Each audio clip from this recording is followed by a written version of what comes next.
Australians. Serving as your Prime Minister is the greatest honour of my life. And it is with a deep sense of humility and a profound sense of responsibility that the first thing that I do tonight is to say thank you to the people of Australia for the chance to continue to serve the best nation on earth.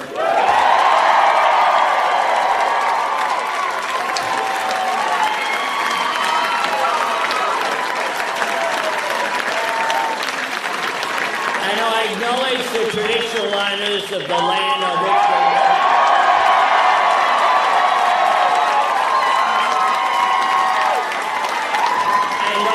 My respects to elders, past, present and emerging, today and every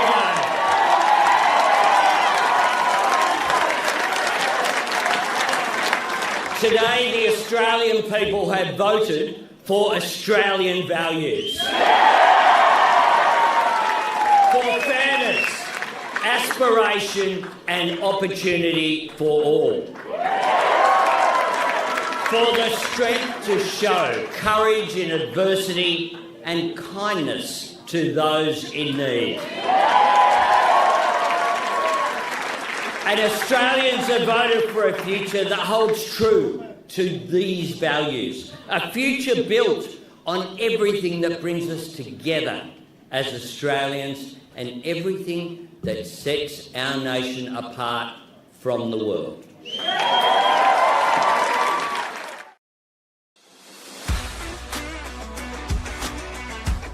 Hi, perhaps you recognize me. It's your favorite president. We will decide who comes to this country and the circumstances in which they come. Anybody in this country doesn't minimise their tax. They want their heads ring. You're gambling with the lives of millions of people.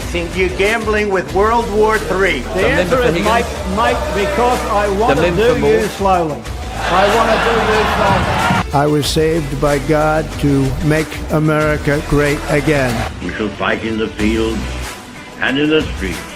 We shall fight in the hills. We shall never surrender.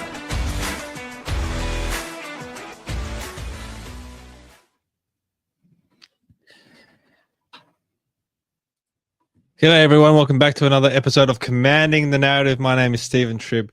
Thank you to everyone that is watching this. If you are watching this live on Facebook, Rumble or YouTube, you can contribute to tonight's conversation, and I think this is one that we really want to hear from you, hear your thoughts. I'm sure there's a lot of people out there that want to express themselves, so please feel free to express yourself on this show. If you want to call in, the link in the chat is the link to StreamYard is in the chat. Just click that link and follow the prompts, and you can call in and speak with us. Maybe yell at us if you want to, and have your say. But we're back in the fishbowl. We haven't been here for a while. Welcome, Mr. Sam Buono. How you going, mate? All good, mate. You were an exhausted little puppy yesterday. I'm still half exhausted. It's been a hard, tough couple of months. Yes, and Mr. Zahra, we can't use a C word anymore.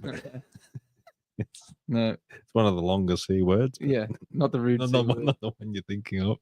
How are you, mate? I'm not too bad, thanks, mate. How about yourself? You going all right? You've been busy, not so much with elections, but with starting a business. Yes, I started a business, and let's say I'm a little bit fearful after the results. Not a good time to start a business. Yeah, well, might as well make it the hardest thing I've ever done in my life and make it even harder. Yes, that's right. Okay, well, let's kick it off. We kicked off a little bit early tonight because we're going to be talking a lot, hopefully, about a whole bunch of different things. No, but we were actually prepared a little bit ahead of time today, I think. Yeah, maybe. It wasn't that last Maybe minute we're just used to getting the setup done these days. Yeah. Yeah. All right, so I'm going to kick it off by letting you all know about how you can support us.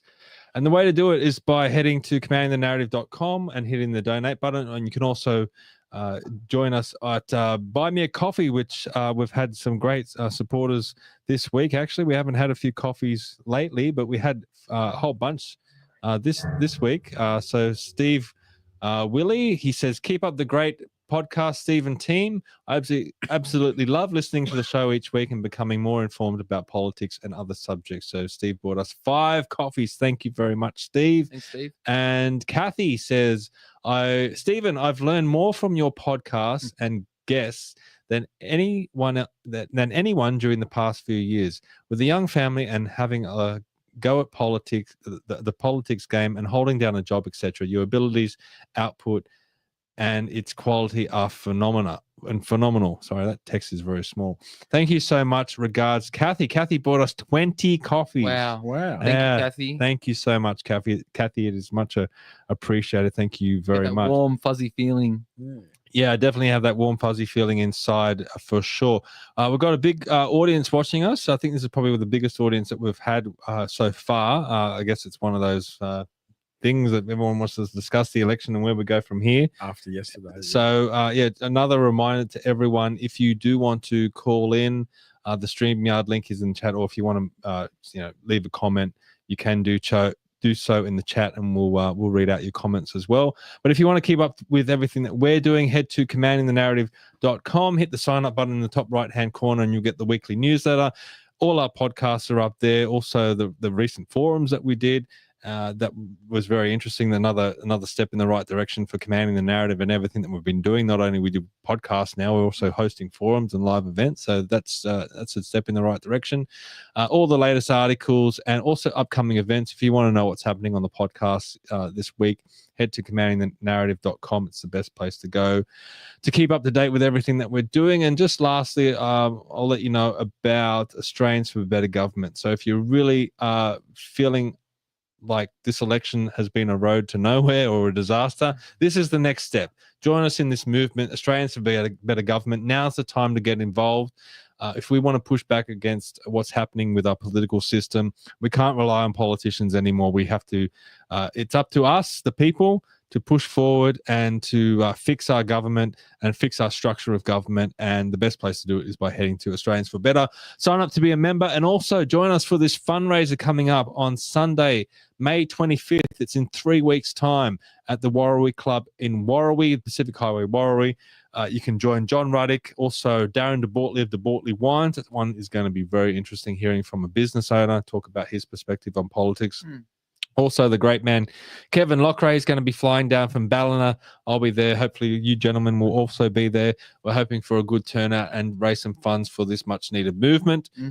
Please head to that fundraiser. You can get your tickets now, so head to australiansforbetter.com, follow the links and get your tickets, and hopefully that will be a big day. Is that on Mother's Day? That is Mother's Day. Is it Mother's Day? Don't tell me that. It is May 25th. No, isn't it the second weekend of Mother's Day's next Sunday. Oh, is it? Yeah. Oh, don't try and derail my event. I'm not trying to derail nothing. I'm just like, well, that's going to be a hard task.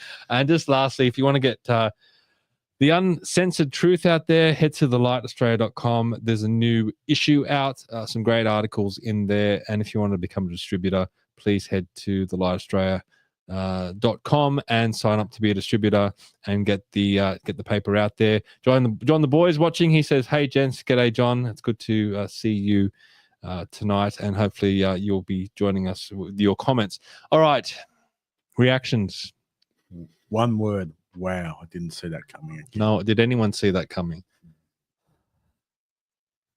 You're glad it's over? No, that's my reaction. This is like, okay. I just think, the first first initial comments, I think, this is my opinion, I think Australians gave him ALBO the benefit of the doubt, and I just think Australians didn't want minority government. Dilemma says, sup fellas, yeah for communism. Yeah. No, I don't think it's communism. I think it's more socialism. Yeah. Is there any difference? John the boy says, was not expecting result, but it was what I was hoping for. But it was what you were hoping for? Or wasn't? No, he says it was. Okay. That's a mistake. You wanted to see Dutton fall flat on his face. Well, okay. What do you think happened, Sam? You said that Australians have given ALBO the benefit of the doubt, but I think it was a little bit more than that. I just think there must have been the last couple of days. This is that bottom 33% of the country. Not destroy the bottom cable. The bottom 33% of the country who don't give a stuff about politics. I think they just said, we're going with ALBO. and it just come from nowhere. John says, I prefer a Labor majority than a minority with the Greens. How do you think about that? I agree with that. I agree with that too. Yeah. That's the only positive that came out of this That's right. election. And Dilemma says, ALBO didn't win. Dutton was the most unelectable politician of his generation. He stood for nothing. He stood for nothing. I think we've been calling it. I've been saying it for a long time that he had no back, like there was no strength in him. Philip says the Liberal campaign was poor and young people have been schooled in green left ideology through education system. I think he's right. That's partially, but you've got a lot of people on the line won't like what I'm going to say next. The days of Abbott policy of 3 or 4 dot points and bang on about for 3 years, it just doesn't work anymore. Well, Dutton came out with his nuclear policy. At the time, we were all energized about it. We thought, great, he's putting out a nation-building policy. And then I think we all just expected him to release another 2 or 3 of those type policies leading up to the election, and it just never came. And then there was no more detail about the nuclear policy. He didn't sell it. He didn't sell it like John Howard and Peter Costello sold the GST, going on every radio channel and talking about it endlessly. It just quickly, he just fell on his face.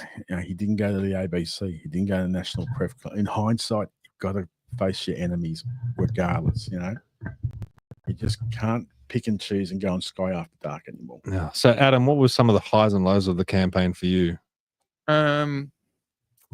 Well, I think the high was the announcement of a nuclear policy, which was good. And then I think the low is the result. Yeah. Even though it's a positive, even though look, at this point in time, I'm just praying that it's not going to be as bad as it's been like portrayed to be.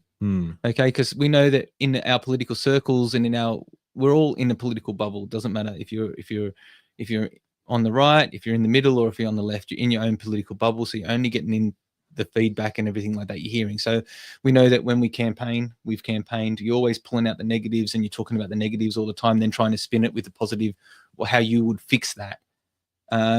Because we were outside of the election cycle this time. Okay, so we've only been spectators as per se, just like regular public. I think we still get our political filter of like, liberal and the right wing and like One Nation and all the minor parties and stuff like that we, spruik some of their things about. So I'm just hoping that I'm hoping my political bubble gets burst and that actually it won't be as bad. Well, we're looking at more censorship legislation. We're looking more at green fake renewable energy that doesn't work. Renewable energy policies, like the stated policy on the Labor website is that they want to get to 82% renewables by 2030. So that's going to be supercharged. They will supercharge that now. Well, they'll have to get most of it done this term because that gets them to 2028. Then they'll only have 2 years after that. Well, I think we're going to get ready for blackouts. People go back to wax candles, get some decent wax candles in your house, and a good set of matches, and just get ready for the blackout. You're gonna want to answer this question, Sam. Tony says, why has it become taboo to suggest there may have been some election fraud, even though the head of the ASIO,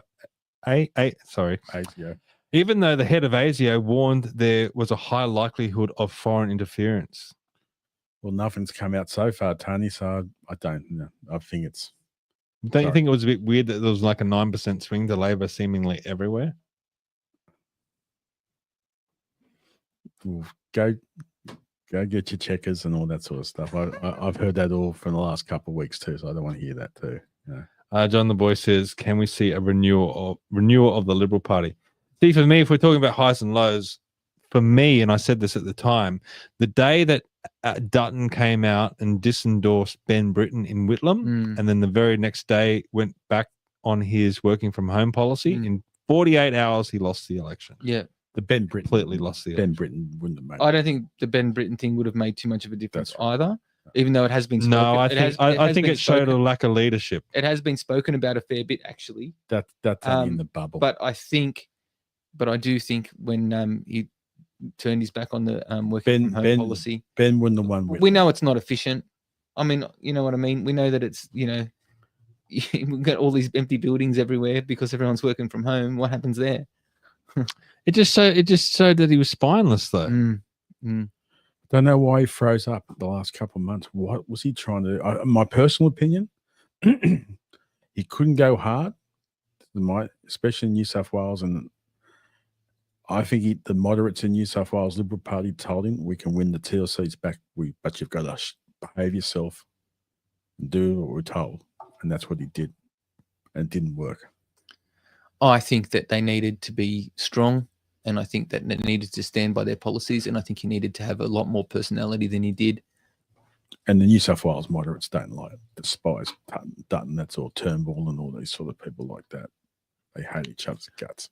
Yeah, well, there was a comment here from Philip in the chat asking or making the statement that the Liberal Party might split. I don't necessarily see that happening because I don't think the Conservatives are strong enough to do that. No. All the fuddy-duddies in there. Yeah. How would that work? They would just start another party? It wouldn't work. It wouldn't work. What's the difference? Why not just join forces or alliances with One Nation or somebody like that, or libertarians or something like that? That's not that. Well, imagine having like decent, like experienced politicians in a party like One Nation. It's got it's got a better reputation now, but the moody elites, they all said today that why did the Liberal Party preference One Nation in 57 seats around the country? Well, when you're polling 32, 33, 34, how are you going to get to 50? You got to be in bed with someone. What about this one? John the Boy says, I think it would be good if the Nationals split. It worked with the minor minor parties for a coalition. Well, John, the Nationals are split in Western Australia, mate, and they lost a seat in the upper house because of the split of the vote in the upper house. They should merge together. Or does it get to the point where the Nationals just take them over, like they did in Queensland? But the Nationals in Western Australia and New South Wales are only polling 3 or 7, 9%. Nothing. They've got to be in bed with the Liberal Party. Okay. Oh, well, let's start looking at just pure numbers. If they're going to run by themselves and around 5.5%, they don't get two upper house people. You're going to love this. Dilemma says Nationals should split, then form a coalition with Libertarians. Oh, God's sake. Give me a break. Sam loves the Libertarians. All right, let's get into the results. Okay, so this is where we're up to now. Sam, is this where it's going to be? There's still a few seats in play. What do you think? Seats. I think they say ALBO will get to 93. 93. That's incredible. Oh. So currently, based on current results, and that's with almost 77% counted. The ALP has 85 seats, and the Liberal Party has 39. Now, going into this election, we were thinking that this was going to be a minority government. We talked so endlessly on the podcast, especially from Richard Sort, saying that there was no way ALBO was even going to get to 70. Richard was predicting somewhere like 65, having to form a minority with the Teals and the Greens. No one saw this coming. Where I was campaigning in a certain seat for a couple of weeks. I got to know the sitting member, and he told me Friday night at 5 to 6, he thought he'd take 76 seats at a jiffy then. So even the Labor people didn't believe this could happen. This bloke said, I said to him, on my prediction, 75 to 61, 60. And this bloke said to me, I'd take that. Now, that's maybe political speak. That's why I think maybe he was lying to me. I think he was. That's just my opinion. What can you say about the Greens though? They're currently on 0. Well, they had 4, right? I think they'll win 1 or 2. I think they'll win Ryan in Queensland, and I think probably be called what's Band's situation at the moment. We'll get to which is dead, hopefully. That's right. What we might do. This is a highlight for me. This is an up. If the Greens are gone, that's a good thing. What we might do is we might go through the results, and we'll pick this. This will take us some time, but I think it's important. Maybe we'll pick out some of the seats as we go through. We won't talk about every seat. So go to Banks first up. You want to go to Banks first, okay? Based around Hurstville. Yeah. This bloke's a fantastic campaigner, David Coleman. He's gone from a safe Labor seat to He's lost 15. Fantastic campaigner. He lost. Yeah, but the last 2 elections, he's gone from 48% to 39%. He's gone. You know? Okay. That's a lot of Chinese around Hurstville and Bexley. Yep. And I think the Liberal Party have still haven't won the Chinese back from what ScoMo did 3 years ago. Okay. So they painted the picture to what's Dutton like ALBO and like ScoMo, all that sort of thing like that. And David Coleman, he was. They were saying he was one of like Dutton's right hand men or something. Well, no, he's from the left. He's a moderate in New South Wales, but he works hard and he's not really politically aligned. Okay. Bass isn't now. Let's go to Bass. You want to go to Bass? All right, let's have a look at Bass. This is one that used to be. Where's Bass? The Bass is down in Tasmania. Tasmania, based around Launceston. Yeah. Okay. So what's interesting about Bass? Well, generally, this girl, Bridget Archer, held it for 2 terms, and generally this seat's a bellwether seat in the country. It's gone back to the Labor Party. So Bridget Archer, another high profile. Well, she was liberal. She's a left wing liberal, and she didn't get along with the other liberal person in Braddon. I think that's why he retired. And again, it's a very similar swing everywhere. That's 8.7% against the Liberals, but it was around that 9% figure, wasn't it? That's it, everywhere in the country. Yeah. Now go again. Now we'll see the Bean. Next one down. All right, you want to go Beans? This is fascinating. This is the only reason the Labor Party won this seat. The independent is a Teal in Canberra. So Jesse Price? Yeah. Yep. Okay. She's a Teal. And the only reason she didn't win was because Liberals preferenced the Labor Party. Okay, so the Labor Party is able to hold on. Now that doesn't happen in other Teal elections. That's right. It's the opposite. They all gang up on the Liberal Party. So why didn't the Liberal Party gang up on the Labor Party here? Well, you tell me that. Yeah. Very frustrating. You can always, and we'll go to a couple other seats too. Yeah, we've got this will be controversial. Well, okay, what about this one? This one will be this will be fascinating. This is Bendigo. This is a seat that's come from nowhere. Bendigo. Yeah. No one said anything about Bendigo before the election. Now, Adam, you and I campaigned down in Bendigo during the Victorian state election, and it was hard Labor. This is hard Labor territory. Now, this national guy, Andrew Leithland, he's in the running here. I mean, look at that 2-party preferred, 50.3 to 49.7. He's not too far behind. But how would the preferences? This national. He's had a 29.7% swing towards him. Yeah. Well, he's run for the Nats have run for the first time in that seat. What do we know about this guy? How was he able to achieve this? The point I'm trying to say here, he's in the running. I don't know if he's going to win because down at this stage, you don't know what postals do and all that stuff. But what's happened is the Liberal Party and the Nationals have ganged up and trying to take votes off everyone, and that's what's happened. So that's a plan that kind of worked. Yeah, it worked this time. Yeah. How would the preferences flow there, you think, then? Well, that's the problem. How much preference flow is the Liberal Party got at the moment? Because scroll down just a little bit there, Stephen. Yeah. Well, because One Nation, they reprinted all their voting cards, right, to have a preferences go to Liberal. Family First, the Socialists will preference the Labor Party. The Greens will preference, but the Liberal at 10%, the Greens at 11%, that neutralises each other. Right. You would hope that the Liberals preference 80-20 like the Greens do. So they won't.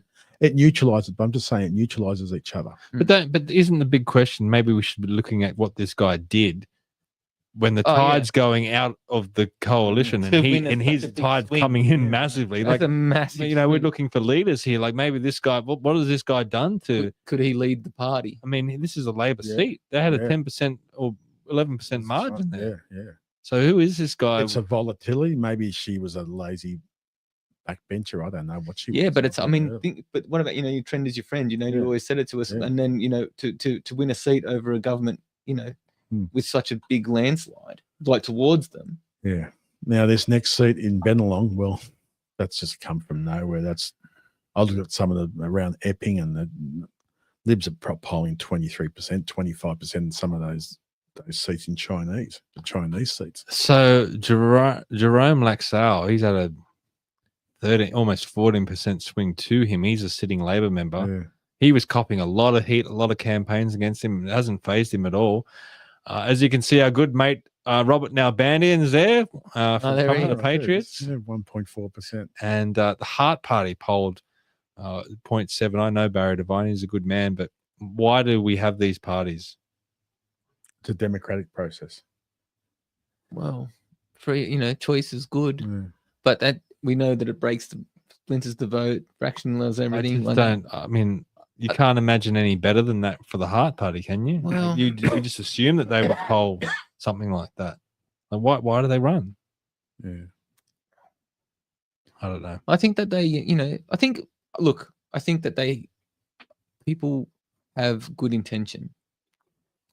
Yeah. I think they want to make a difference and I'm going to say this in general. I think all politicians, I don't care what faction is running as a candidate in an election the answer. Well, I mean, the thing is, at the moment, I think it's better than protesting.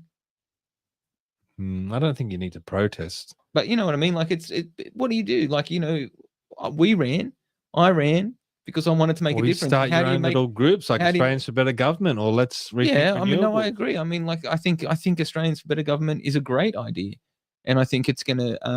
I think it could be one day a difference.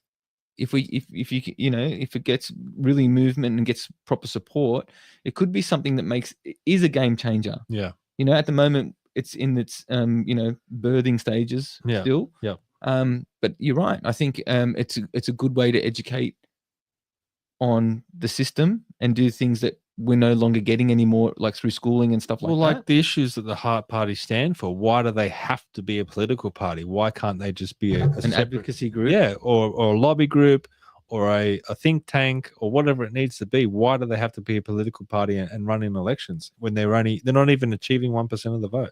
I think you got to dip your foot in the water and have a go. All right, what's the next one you want to have a look at? Blaxland. You want to head to Blaxland? Okay. Now, this one's where the Muslim vote ran campaign, and I was around Blaxland, and it was So where is Blaxland for people that don't know? Based around Bankstown. Oh, sorry, this one isn't Banks. This is Marylands, Guildford, Auburn. All that in they're heavily Muslim. Now the independent there, Ahmed Aloof. 20% of the so he's part of this Muslim votes group, is it? Yeah. But once again, the Liberal Party got 20% of the vote. They preference the Labor Party too. Okay, so that's why Labor has got so far. That's right. That's the only reason. That's the only reason. But at 46%, you don't lose seats on 46%. Tony says, I think it's Advance Australia's campaign to expose the Greens was a major success. I think so. I disagree with you, Tony. Let's get to it. We'll get to those seats. It was pretty. I mean, I wanted to. I shared everything I could that came up. There's only two reasons why the Greens didn't win a seat. The main reason is because the Liberal Party preference the Labor Party, and that just changes. That means the Greens can't win on 29%. How about this comment from Pauline? Pauline says, and hello, Pauline. Hi, Pauline. Pauline says, hundreds of frustrated farmers have confronted the Premier Jacinta Allen in her hometown of Bendigo. Maybe that's an answer. They're fuming over plans to build dozens of transmission towers. Maybe that's a factor in the thing, wind towers and stuff. So this renewable stuff is starting to bite, and this was a Labor electorate, and it played out. And the Nationals are good campaigners. And somewhere like McMahon, where Chris Bowen is an elected member, they're not seeing any wind turbines. They're not seeing any solar. They're not seeing the destruction of the land. They're not seeing it. So they keep voting Labor. Does it see it? Are voting opposite it, because against it. Because what happens is, and we've known this from prominent politicians to say, people around our areas, as long as they can turn the light switch on and the light comes on, they're happy. Yeah, they don't care. We've got our first caller. Let's welcome her, Miss Katie McCallum. Welcome. Hey, Katie. G'day, guys. How you going? Pretty good. How are you? Look at that happy face. Always a happy face. Oh, man, I'm sunburnt. I'm tired. I have to go to work at 4 o'clock in the morning, but it was worth every single second to stand there with Advance in their shirt and hand out flyers to Greens voters all week. Okay, so tell us, Katie. So you didn't run. you didn't run as a candidate this time, but you were campaigning. Tell us where you were campaigning and what the reaction was.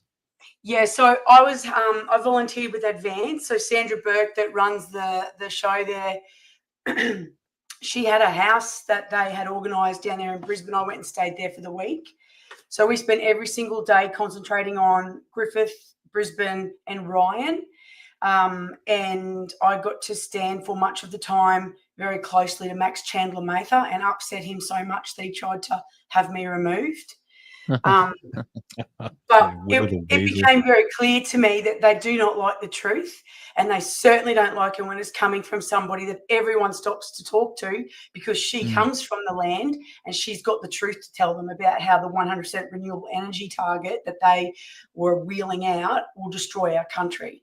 So, but I saw some dirty tactics down there this week. I guess that's probably what I wanted to let you know. There's a clear division between the constituents in those three electorates. They either hated the Green member, or they loved them, one of the two. And the people who hated them, we had one incident out at Enoggera where we were standing there, and as you know, I was a cop for many years. If I had been in uniform, I would have locked this guy up. He would have been in the back of the car in a second. He hates the Greens so much because they didn't deliver any of the promises that they gave to the electorate. He walked in and he ripped one of the core flutes out of the ground with the big tomato stake still attached and spear threw it at them all. Wow. And there was Greens volunteers ducking for cover left, right and centre. It was great. It's great, but violence doesn't pay, right?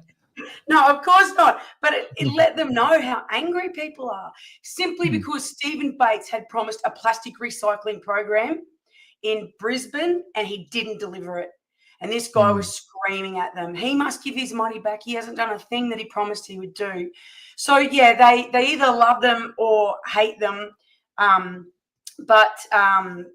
We had another incident with Senator Penny Allman-Payne. So you guys know who she is, yeah? Yeah, she's a Senate member. Yeah, so we had this absolute technical guru from the army up here. He works in the SIGs, and he took time off from the army to come and help us. And really articulate guy, talking very quietly, which is the complete opposite to how I was talking to everybody, talking very quietly to all these people at Indooroopilly, and Allman-Payne was standing right next to him. And that's he in was the seat of Ryan, isn't it? Yeah, that's Ryan. That's correct. The one for Elizabeth Watson-Brown. She was standing there as well. Yeah. And he was explaining what was happening with the housing in Australia and just having this, very respectful conversation. And the senator walked over and said, "You can't talk to these people like that." And he said, "Excuse me, who are you to tell me who I can talk to and how I can talk?" And she actually said this. She said, "I'm a federal senator. I can tell you what to do." And then she stormed off. Yep. And there's witnesses to this. She stormed off to the electoral officer and asked to have this guy removed because he was with Advance. Did they remove him? No, they came and gave him a warning and said, "Could you start to play a bit nicer?" And he said, "I'm playing so nice. Like it's there's nothing else I can do." And they said, "Well, she is a federal senator and she's trying to have you removed from the site." Yeah, see, but there's different rules for elected. This is the thing. They think that there are masters, there are servants. They're elected as our representatives. But they don't have that mentality. They have the mentality that they overlord. They're overlord. They're the overlords, and we're just the plebs. And it was so obvious we were getting that. And the other thing that really got to me was the fact that the Electoral Commission staff are not even trying to hide the fact that they're all lefties anymore. Like there was one site there at Camp Hill where a voter came out and they clearly knew the worker, but the worker said, "How did you go? Did you vote for the Greens?" Like they should be neutral, and they're not. And so there was the yellow coats and the purple coats, the two different types of electoral staff members. And what we discovered is that the purples were quite nice, but the yellows hated our guts. And they had the top guys as well, the Trumpeter Patriots. So I walked in to hear one of the yellow guys. Actually, it was quite upsetting the way he was speaking to the volunteer. He was just screaming at him and belittling him, saying, "I've had enough of your shit. You can get out of here. I don't like you. I don't like the way you speak to people. And I said to the Trumpet of Patriots guy afterwards, what did you do, mate? He said, he's upset with me because I keep walking the elderly people over to the other door where they have to go in, because otherwise they're going 200 meters around the back of the church hall and they're out in the sun, they're getting upset. And he doesn't want me to bring them because he's scared that I'm talking to them about our policies while I'm walking them there. It was crazy. Just all sorts of weird stuff. Like, you know, your call flutes would fall down and we would pick people's call flutes up. They wouldn't touch our call flutes. They stole all of our call flutes. You know, I had 4 complaints made. Max Chandler Mather thought it was hilarious. He stood there laughing while I got warned that I needed to be quieter and not as intrusive in people's space. And the thing was, all I was doing was standing exactly where they were. And as the person would go past, I'd say the same thing every time. G'day, mate. You're voting today. Could you please consider putting the Greens last to help me protect all the wildlife habitat protected farmlands where I come from out west? And everyone would stop and go, oh, really? And the Greens volunteer got very upset and said, you need to be quiet. And she put her hand up in my face. She said, just be quiet. Quiet. I've had enough. And I said to her, do you know about the healthy koalas and the greater gliders on the Great Dividing Range that are being killed right now for wind turbines? And she put her hands up and she goes, just be quiet. Just be quiet. Yeah. Now, a major conflict in you got to be if you were a Green supporter for animals, you've got a conflict. Now we have a dissenter in the chat, Tanner Payne, posting a lot of stuff. I put the challenge out, mate. If you want to call in, feel free to call in and don't hide behind the little profile there. But let's talk about this because Sam pushed back on this before. Now Tanner's made the comment, Advance is a shit organisation, poisoned all rational debate around the Indigenous voice to Parliament. Now this was part of the Voices. This was part of the Advance campaign against the Greens. Now we had Pauline say before that it was Tony said before that it was a success. Sam, you're saying it wasn't, and there were other forces at play. Do you guys want to have a little bit of a shouting match now?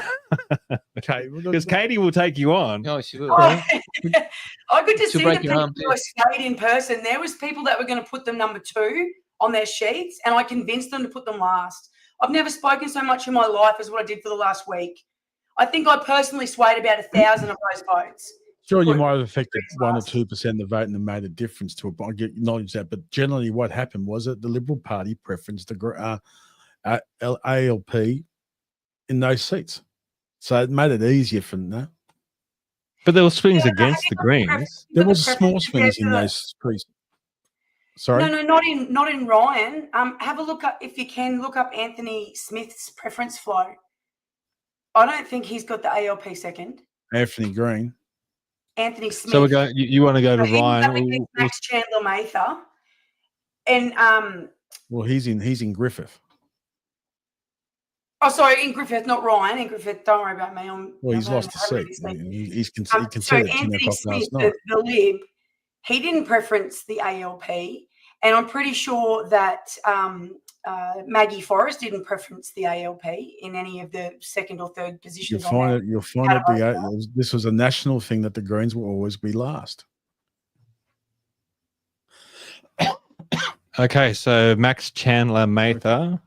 He's not going to win from there. If the Nationals, isn't that good that he's? I mean, but there's only a 2% swing against him. But obviously the Labor Party went up but the Liberal went down. But still, those preferences plus One Nation, that's almost 28.5%. Well, there's no way Mather is going to win from there on preferences. Isn't that such a good thing? That's the reason I'm saying now. What's happened now, because the Liberal Party are preferencing the Greens last, it puts pressure on the Greens now to win their seats again. Now they've got to get to 40%. That means that doesn't mean just taking 10% off the Labor Party. Now they've got to take another 20%, 10%. I don't think if you go in there, Sam, and you see how toxic those suburbs have become. I went to uni there 35 years ago. It's changed. They have caused such divisiveness in some of the most well-to-do suburbs. In Griffith and Ryan, yep, right. And Brisbane, They're all joined. They're practically one big conglomerate. Those three electorates. That's right. Yeah, and that's the same down here.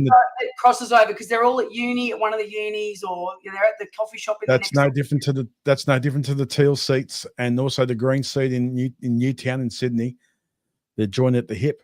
They've been taught this sort of stuff. I don't think the people that voted no this time will ever vote for the Greens again.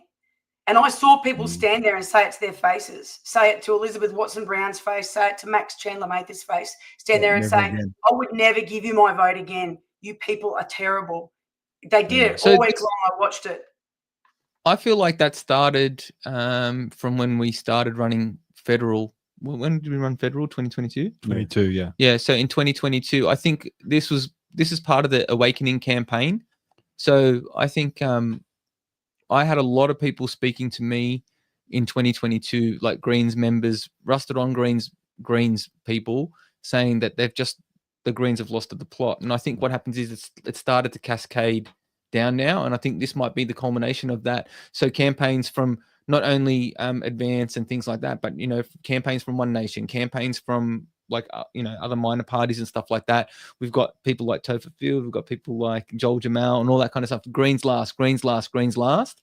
And I think what happens is that I think it's taken that long for that message to really roll in. Let's just wait for the preference flows to come out in 6 weeks' time. I think something to consider with all of that, but is that you've got to remember the people that swung and went and put the Greens last, who were actually considering putting them second, no matter who they were sticking in the first box. Those people don't even watch the social media channels where all the ads were put by, or all the posts were put by Topher Field or One Nation. I was there. There was every giant digital billboard in Brisbane had been hired by Advance and had been hired by them for the last several weeks. You couldn't drive down any main road without seeing a giant Advance sign up the front that said, put the Greens last, you can't do it again, something like that. Those people that we were talking to, they don't watch those channels that we watch. Yeah. Let's talk about this one. This is the seat of Brisbane. So this was formerly Greens as well. Is that right, Sam? Yep. So that was Stephen Bays. Yeah, they've finished third here. Yeah. And then this is going to Labor again. Yeah. Well, the Greens preferences will just get they'll 80% will get to 80% of the 26% is what. Now there were a lot of people that put Madonna as number 2 and voted Greens number 1 in that electorate. Yeah, well, that's Greens preference discipline. It's always, and that's what gets a lot. And that's now. But our job was to try to convince people to put the Greens at the end, of course, as you know. But that's Madonna was getting a lot of the Greens. Katie, in 6 weeks' time, when the preference flows come out, get distributed and come out publicly, I bet you bottom dollar that the Greens will still preference Labor Party at least 80% in the inner city, be 85% deep down. Yeah? It'll be interesting to see. I just don't know. I know there's a lot of Labor voters who weren't preferencing the Greens too. So, well, unfortunately, you can't see because you won't know. You won't know because they won't see the preference district because they'll come first. So you can't see it. That's the problem. Got a comment here from Got a comment here from Tanner again. Such intelligent marketing. If you don't know, say no kind of garbage. Well, mate, it won. They won. So what can you say? You lost. So if you're Tanner, if you're a Greens person, get off your backside and get to 40% because you're not going to win a seat ever again on 26% or 28, 32%. You will never, ever win a seat again because the Liberal Party will always preference the Labor Party before you guys. So get off your backside and win your votes. Do you think you can't win anymore? Do you think it was a bit of a deal between the parties? Like, let's say Liberals decided to sacrifice themselves, be the sacrificial lamb here to clean out the Greens? Yeah, get rid of there's them? no doubt about that. No doubt about it. They've been toxic in the parliament, that Chandler Mather and the anti-Semitic stuff. And Dutton said enough's enough. All right, Katie, thanks for calling in. Is there anything you want to finish off on? Or? Sorry, Katie, I think Advance did a great job as well, so I wasn't taking anything away from Advance. I was there and I saw it. It was amazing. They really did. I like Advance did an unbelievable job. And, excellent. I think they have done. I didn't think they did too. Yeah, there was a lot of people that came through the polling booths who weren't really aware of a lot of stuff, only because they had seen advance ads around town. So I thought that was good. Yeah. Oh, we need to start focusing on the Katie, renewables now. Take Katie, renewables. Katie, just a quick question. Do you think advance in the future should be like a bit like Get Up in respect of recruit people and teach them to become activists and stuff like that? Absolutely. Yeah. That's just because doing this sort of stuff's okay, but if I went to a campaign, there was 3 people running on the ground. We needed 50, 60 people to run in this seat, and there was no one. There was no one, And they've got an army that they really are like soldiers. We were outnumbered 6-1 everywhere we went. But Katie, I'm just saying that this is a long-term game. They've got to.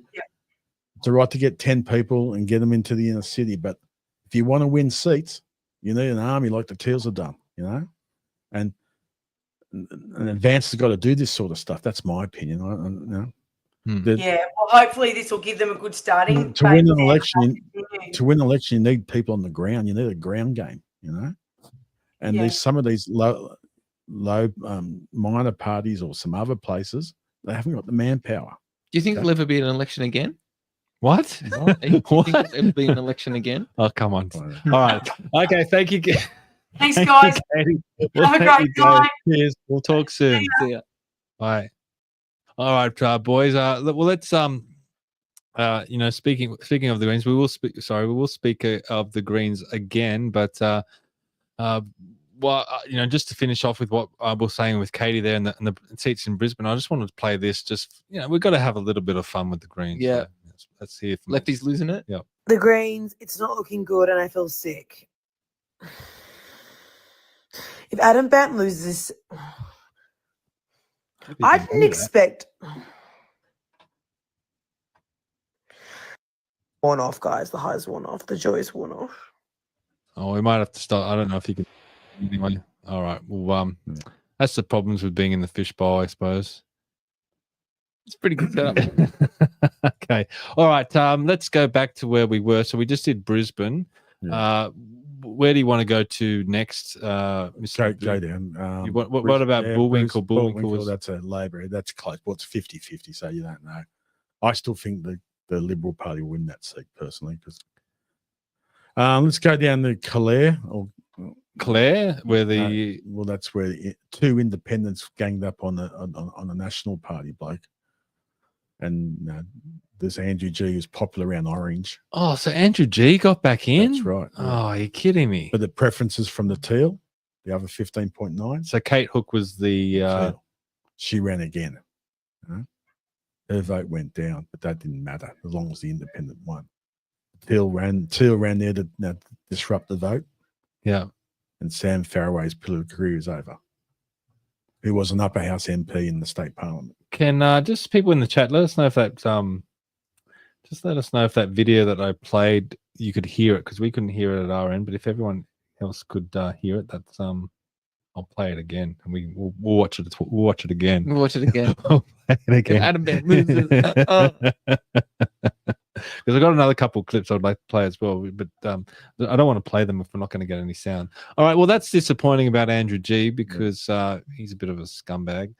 All right, well, let's Tony. Okay, everyone says they could hear it, so all right, well, by popular demand, let's play it. No, let's take the headphone off. Let's give it a go. All right, here we go. I'll go back to the beginning. The Greens, it's not looking good, and I feel sick. If Adam Bandt loses, I didn't expect. The high is worn off, guys. The high is worn off. The joy is worn off.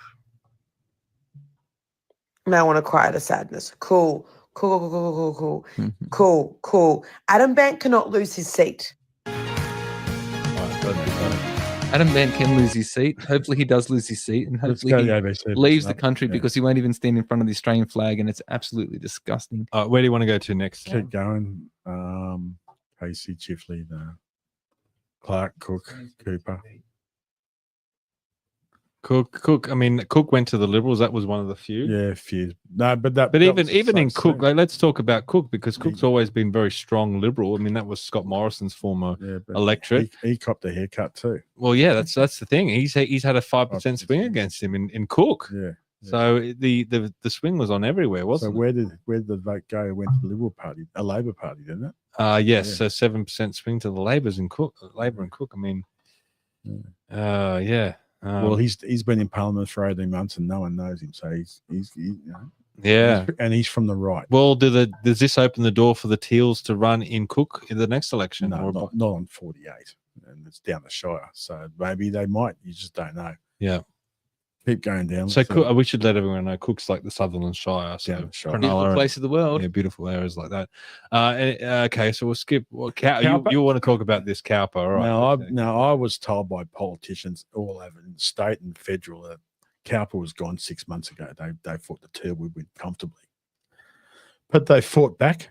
They held their vote, and the preferences. Maybe the farmer, the country people preferences flow was a bit more disciplined. Obviously, Labor losing a few votes there hasn't helped the Teal. We also keep going down. Well, I would imagine that the farmers. So the Greens can't win. No, Greens are only 4%, so they can't dominate like they do in the city. Yeah? So it'd be interesting. It'd be interesting with Climate 200. This person's run twice now. Yeah. Do they keep with her, or do they find someone else? Well, she's only had the 3% swing, so it's probably not worth it, is it? Well, I'm just saying, do they persevere with the same candidate? Be interesting because another 2-term strategy that didn't work. It's keep going. We'll go to another one. Again. Some of their 2-term strategies didn't work. What about Curtin? Let's look at Curtin because that's another Teal electorate over in Western Australia. Yeah. That's Kate Cheney. She's gone up 3%. So, but preferences from the Labor Party and Greens going that 41% isn't quite enough these days. It's just the inner city preference discipline. Yeah. So he's come close though, Tom White. What do you think? But actually, I think her margins got bigger. I think it was 1.3. Now it's 2. Oh, okay, 1.5% swing to the independent, which is not a lot these days. It's still close compared to some of the other Teal. Yeah. Look, I want to just have a bit of a pause just right there. We're about to get to Dixon, which is Peter Dutton's electorate. That's going to be interesting to talk about. But we always talk about what are the other side thinking, like what are Labor support, why do people vote Labor? We can't understand it. We've got Tanner in the chat. I think this is important to see the perspective. I think he's a bit of a troll, but I just want to read out this comment. Let's read it.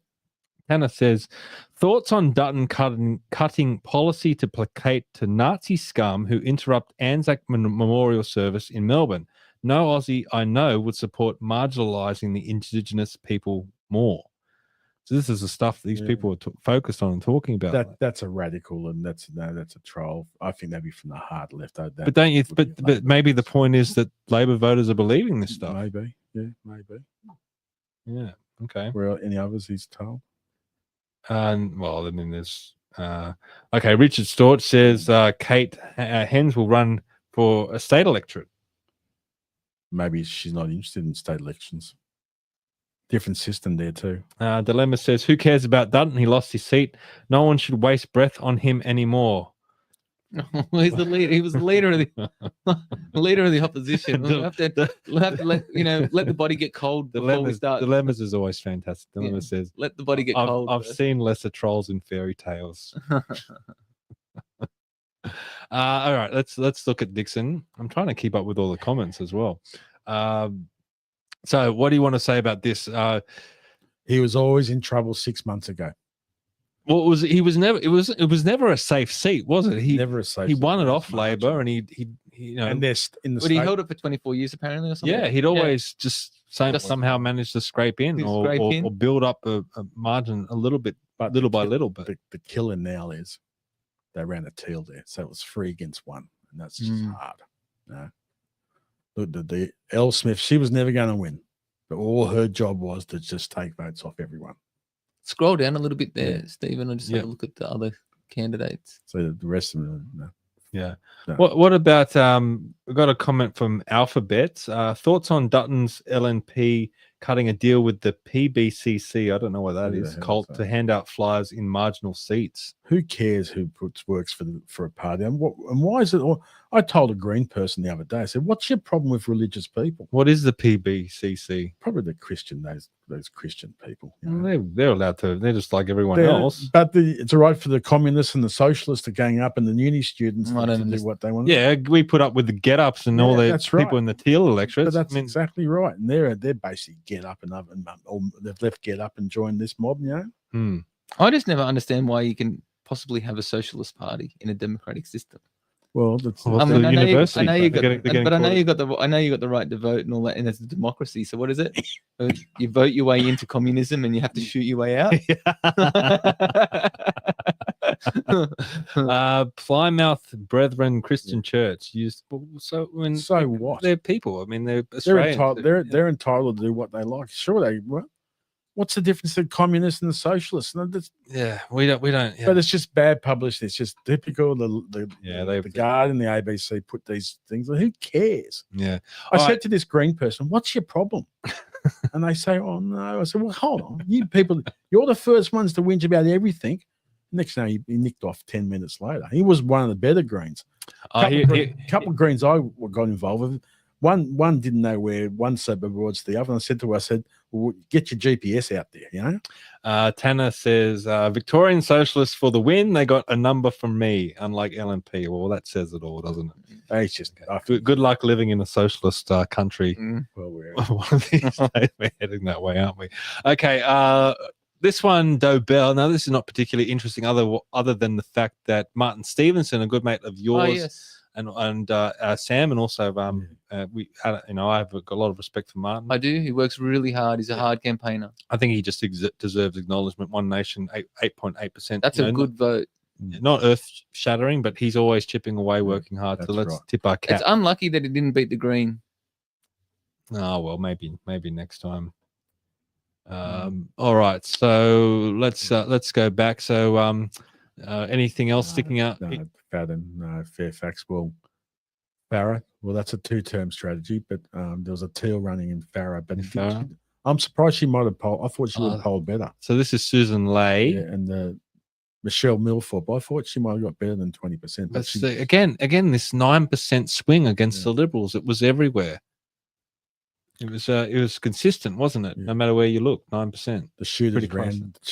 What have the trends been in previous elections regarding swings and stuff like that? Well, like, they tend to vary. They vary, this 9. But don't forget, remember when we had swings when we were running 2022, even in state, like the swings were consistent. I thought.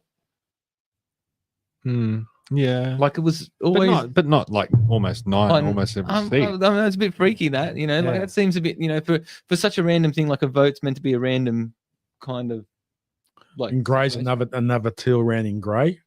This is what the Teals will do in the country seats. The new member is Tom Vining, and this was retired. So what will happen is that Climate 200 will run candidates in Liberal seats and try and see they can win with a change of member.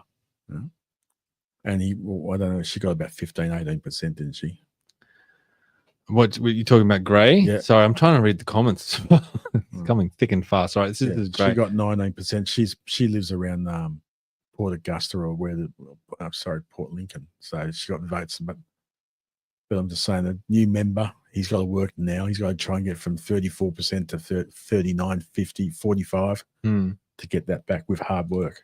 Okay, so we want to talk about Griffith. I think we talked about Griffith. We talked about Griffith. That was where the Greens lost. Yeah. Groom. This is another one. The two election strategy of Susie Holt from the Teals. What was her primary vote? Up a bit, but so she's run before. Preference discipline must have got the Liberal Party at the One Nation. Keep going down. The Greens don't come into play because in the country areas or in Toowoomba, in this case, it's only 5%. It's not massive. What about Family First there? 3.9%. How do you think they polled? They've polled. They're I think they're polling about 2% around the country. So Lyle will be happy with that sort of thing. Right? Yeah. Okay. All right. Trumpet Patriots.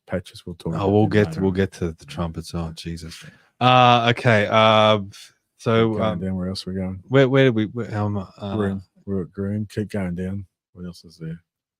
Hinckley or Hughes was the last seat. Hughes. Let's talk about Hughes. Well, the redistribution hasn't helped the Liberal Party. It's gone further west almost into Kashula. So, but Hughes. So this is Jenny. Hughes is even Glenfield. That's right. Yeah, and I think Ingleburn as well. Yeah, that's right. So they got gutted. Yeah, but they were always. But I've got to be honest with you. But yeah, because Ingleburn and Glenfield's fairly Labor orientated anyway. That's right. But the Liberal Party's got a poll better on the other side of the freeway. Yeah, that's right. Yeah, okay. People are talking. They want Hunter. They want Patterson. We will get to. Hunter. We will get to all of them. Hunter will definitely talk about. Hume. Do you want to discuss Hume? No. All right, let's go Hunter. Hunter's the big one. Wow, look at this one. 39. Yeah. So Stuart Bonds in the two-party preferred. Good job. I'm surprised by that because I thought this morning, unless keep going down. That means they must have got some preferences from the shooters, family first, trumpets, because I thought that the Nationals would still keep on being second. I'm surprised by that. Yeah, but it's a big effort from a One Nation candidate to do that. Rappaccoli's way ahead. He's way ahead. Yeah, that's right. Oh yeah. And Tony, as I've said to a few people, the redistribution didn't help Stuart Bonds, losing Muswellbrook and that up that northern part, and it went south and didn't help. And I think Stuart's somebody that he should continue. I think he should go. Oh yeah, he's a top candidate. Yes, definitely. And he was. I interviewed him, and I know you watched it, Adam. Yeah. I mean, you walk in there, think, coal miner. He's living up here. He was very intelligent, deceivingly intelligent. I think that was that was the best part about him. You know what I mean? Yeah. You don't want to underestimate him. No, he's do not want to underestimate. No, he's like an old shitbox V8 with a brand new spanker in it, motor in it. Can I ask a question? He's a sleeper. About Stuart? Yeah. How long was he campaigning for this election? I don't know. Let's ask Tony. Tony, how long was Stuart campaigning? No more than 6 weeks. You think you needed longer? You don't fatten the pig on market day, mate. Yeah. No, but I think he did pretty well fattening the pig on that. He was grain feeding it. Pauline says he is going to continue. Spoke to him earlier today. So wonderful. Pauline, 6 weeks. You mate. To win seats, you got to campaign 6 months out. No, I agree. I think I actually think it should be something that he should continue campaigning. I got no doubt about that. But if you're going to go from 15% to 25-30. You got to campaign for 6 months. Well, I think you should continue to campaign. And they've got to spend some money. I did the campaign. I went from federal to state. I campaigned without endorsement, not legally campaigned, right? And I think it was beneficial. You just got to keep your finger in the pie, Stuart. Poor old Tanner is desperate for some attention. Uh-oh. I mean, I feel sorry for these people. Rocking. Would you please explain to me what you think the difference is between a communist and a socialist? I don't really think there's any difference between those kind of things. I think when your state is God, then if you're a communist and a socialist, you should be in jail. Yeah, it doesn't work. When you run out of money, as I said, you got to shoot your way out. So as Churchill said, democracy might be great. It might not be the best. No, it might not be perfect, but it's the best system. It's the best system you got. And I rather believe Churchill than some little communist socialist. Well, and as Margaret Thatcher says, communism might be, and social. She said socialism. Socialism might be great until you run out of other people's money. Until you run out of other people's money. Yeah. John the boy says absolutely need 6 months to campaign. I agree. Absolutely. Tony says 6 to 8 weeks campaigning. So I mean, 6 to 8 weeks campaigning still gets in the two-party preferred. That's ridiculous. I think 6 to 8 weeks campaigning, maybe in local government or something like that, might get you a chance. Alphabet says socialism isn't the big bad. I think he means thing people think. I'm happy to have a proper conversation about it. We'll call in, mate. The link's in there. Show your face. Yeah, okay. Tony says we didn't have a date locked in until late, and he has a full-time job and a cattle farm. So there you go. Well, you gotta make sacrifices. No, I'm not knocking Stuart, right? No, but I'm saying if you're gonna run, I'm just saying stop it. If you're gonna run and the party wants him to run, you got to put resources in. Alphabet says Jesus was partly socialist, told the rich to give away everything. Look, if you want to live in a socialist country, go to one. Go to live in one. Go to study a little bit of history and see what happens in these socialist countries. It's not hard. I mean, honestly. Anyway, let's not talk about communism. We might find government issue. We're going to find about communism in the next 3 years. But what I want to talk about, we just talked about Hunter. Now, running in Hunter was Sue Ellen Wrightson of the Trumpeter Patriots. What did she have?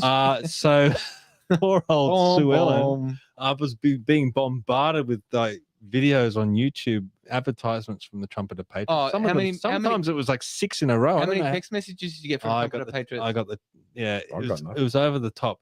But every day, 1 or 2 at least. Straight after the election last night, in a shock move, the party leader took to social media to let her fellow Hunter candidates. She says, to my fellow Hunter candidates, thanks for a respectful and engaging debate about what we need in our community.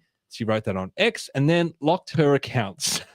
So she's out. But you think that might be Clive, Sam? She won't control that X account. You don't think so? No. Well, if people don't know, she's chief of staff to Ralph Babette. So she's still got a job. I assume so. Yeah. I didn't know it until Pauline Hanson was interviewed on Sky the other day and said, I don't know what this girl's about. She's a nice girl. Yeah. She's the chief of staff at the Babette. Yeah, in Canberra. Next thing you know, she's abusing everyone and calling us evil and stuff. Yeah, I don't understand that whole thing. Pauline says she copped a lot of backlash. Yeah, I didn't understand the whole "One Nation is evil." I think as the polling, polling out there. The polling said the polling said it was. It's just gutter trash politics. Isn't it? Dilemma says socialism just hasn't been done right yet. It's never going to be done right. It won't be done right. Ask all the starving bellies, and ask all the children, and ask all the families, and all the people who are killed over socialism, communism, and all that stuff. Like it's not going to work. It won't work. Go to Neil. Human nature doesn't work that way. Neil's just giving some background. Stuart wasn't going to run initially because Dale McNamara had signaled his intention to run. Dale withdrew due to business reasons, so Stuart went for it. So that was. Why wasn't Dale McNamara was a pretty good candidate as well. Not a bad result for One Nation. 6% in New South Wales. John the Boy says socialism looks good on paper, and that's about it. Well, it doesn't even look good on paper, but I'll give you that. Well, yeah, that's right. All right, we did Hunter. We're almost about halfway through, and we're an hour and 10 minutes in. So. Maybe let's skip ahead. Anything stick out for you? Let's look at this one. Bob. Come on, we've got to. Bob will die on the job. I got to just show. We'll be in this, and we've got a caller in, so I'll acknowledge the caller as well. But let's give some props to Bob Catter. Yeah, come on. Hey, he's a true blue Aussie. We've spoken to him. I mean, he's Aussie values guy. Yeah. All right. I mean, he's up there in far north Queensland doing his thing, being crazy. So he's back in.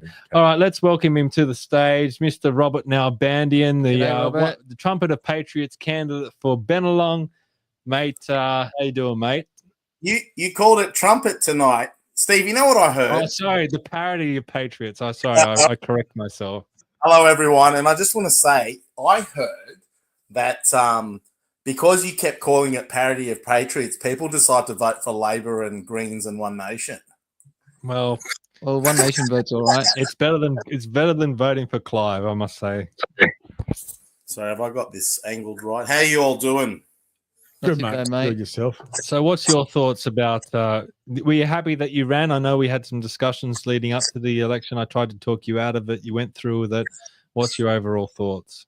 Yeah, look, definitely I'm of the opinion that we need to do something, right? Even if it's not a great effort or it doesn't, if it doesn't end up succeeding, I think we need to keep doing something, right? It's no good just sitting by, and we have to give people somebody to vote for as well.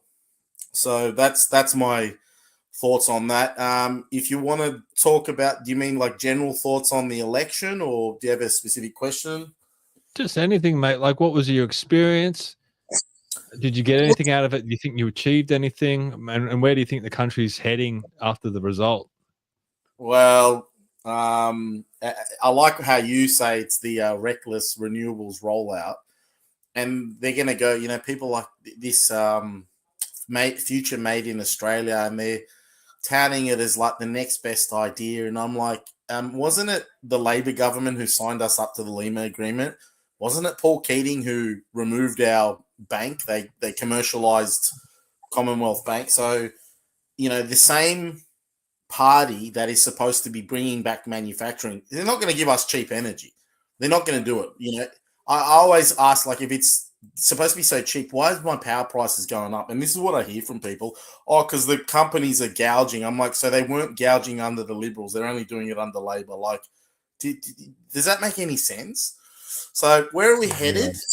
I think we're all on the same page here. It doesn't look good. Heading to the bread line. Well, it's sort of like I want to stay and fight for Australia. If I wanted to be a little less selfless, I'd be packing up and moving somewhere away from at least Sydney. I'd be thinking of moving somewhere more regional or another state. And then from there, I'd be thinking, where in the world could I go that has resisted these ideas? You know, America's one place. But I don't think the future, it's looking good in terms of direction. But I don't know if you guys saw George Christensen, if I said his name right. I saw. Was that the post where he was talking about what happened to the Liberal Party? Yes, and he had the flaming national and liberal signage, but he talked about that winning party that's got, if I can, it was, if you guys are still there, let me know. Yeah, still there. We lost you on the screen because he's checking his phone. Yeah, sorry. It was. I'll just read it quickly. He said that Australia needs a new political force, one grounded in liberty, faith, family, national sovereignty, common sense. So I thought, you know what, that is so true. It's got to be a combination of those things. It can't just be people who only love Australia, but they're, you know, they like. What do you think about this, Robert? Comment from Tanner. Tanner says, future made in Australia and Housing Australia Future Fund are undeniable wins for the Australian public. To me, that sounds like the education revolution and the National Broadband Network and all these fancy things that Rudd was floating out that just... And what's the cost of it? Here's the cost. Who pays for it? Before you even get to the cost, what's the win? Yep. I'd love to know what this actual win is. Like, is it just an idea that sounded great over election time? What are you actually getting? Like, hey, oh no, that's someone else. I just wonder, like, how is manufacturing these supposedly, you know, green? Well, I don't know. I assume they're going to do their own solar panels. We're going to do solar panels here. We're going to do windmills, and we're gonna, you know, I suppose we're gonna do electric batteries for storage. Yeah. So is that really a win? Like, this is the same people who tell us don't dig up your resources, which, funny enough, we have a lot of them in the ground, including, say, silver, which you need for your batteries. But at the same time, like, oh, there's this, you know, future made in Australia. I'm like, do you realize that if power prices keep going up, which they're not getting cheaper under renewables, how is this a win? Like, how are we going to be competitive, even if this idea is successful? Which I've got no idea how it's even successful. Like, I've always found, like, these sorts of ideas, like, I heard it, tax the billionaires. It's like, how many billionaires in Australia? Like, do you guys actually? And how do you tax them? They're not sitting in an office. They don't own anything. You're not sitting in an office working a 9-to-5 job. How do you actually tax them? And I actually asked this to the Greens candidate. You were there, Sam, down in Whitlam at the candidate forum. I said, "Oh, well, that sounds great, taxing all the billionaires to get." I think they want to. They said the Greens said they were going to raise $514 billion by taxing billionaires, and then they were going to pay for free dental and free everything. I said, "But how do you?" I said, "How do you actually do that? How do you actually?" And he couldn't answer it. He couldn't. And then he said, and then remember they said they spoke to the budget the Canberra Budget Office or Yeah. the budget. What is it called? The budget. Treasury? The budget office or whatever it is, right? And they come up with the budgets and stuff like that to be able to do those things. And they said it is possible to do that, but they haven't got a plan on how to implement something like that. So that means like, yes, so you can tax billionaires, But and how? it could work, But how? but there's no plan or there's no actual way to really do it. How And you I don't know. They're not like us. You can tax us because we're out Well, there working. you get a real pay slip. jobs. Yeah. We get a pay slip. Yeah. We work so many hours. We get this much money. It goes into our account, and then the government goes, well, thanks, I'll take 47% of that. Yeah. Okay. So what happens is, but billionaires, that's how their money's invested in companies and in assets and shares and property. trusts and whatever, overseas and whatever. Like they'll never get taxed. There's and the also system's designed by them for that reason. Adam, Yes. there's also two problems with that. I actually looked up because I thought there was at one stage only 45 billionaires. There's about 170 in Australia. Now, they're not all like Gina Reinhart, Let's just say you take $1 billion off each of them. Some of them will stop being billionaires. They'll lose everything.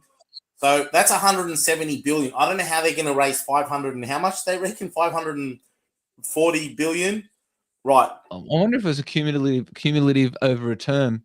Well, how much Wasn't money? a year. All their money then. But the thing is, we rely on foreign investment to come into this country. If they're taxing the crap out of us, foreign investment won't come to Australia. Simple as that. Who's going to build these things? Build companies? And just absurd. This is university politics. Got a comment. Where is it? Maybe you can answer this one, Mr. Nalbandian. This is from Christmas Joy on YouTube. That's a nice name.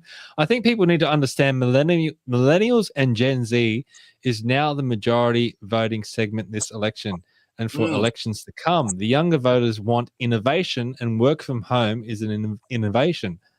What do you think about that, Mr. Nalbandian? I like to cite an anecdote where there was a meme about it where someone was saying, it was obviously a Gen Z or a millennial or someone like that.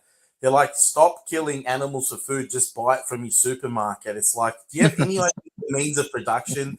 You understand what it's like to have work from home? Like, who built the home? Who feeds the electricity grid? Like, how does it all happen? Like, we're also used to, even my generation, I'm Steve and me, and I think you guys are in similar generations. We're kind of used to the comforts, but I don't think people in these newer generations, they've got no idea how anything's done. They don't know how, they think they know, but they don't. So I think they're too scared to leave their home, Robert. It's a comfort space. They've got mum and dad cooking for them. They've got mum and dad making the beds and all that kind of stuff. They sit there in their little office that they borrow, space from their parents' homes, and they live there. And then they want to work from home. I'm not saying all of them, right? But that's all right. So I think I am a Gen X, and I like getting out of the damn house.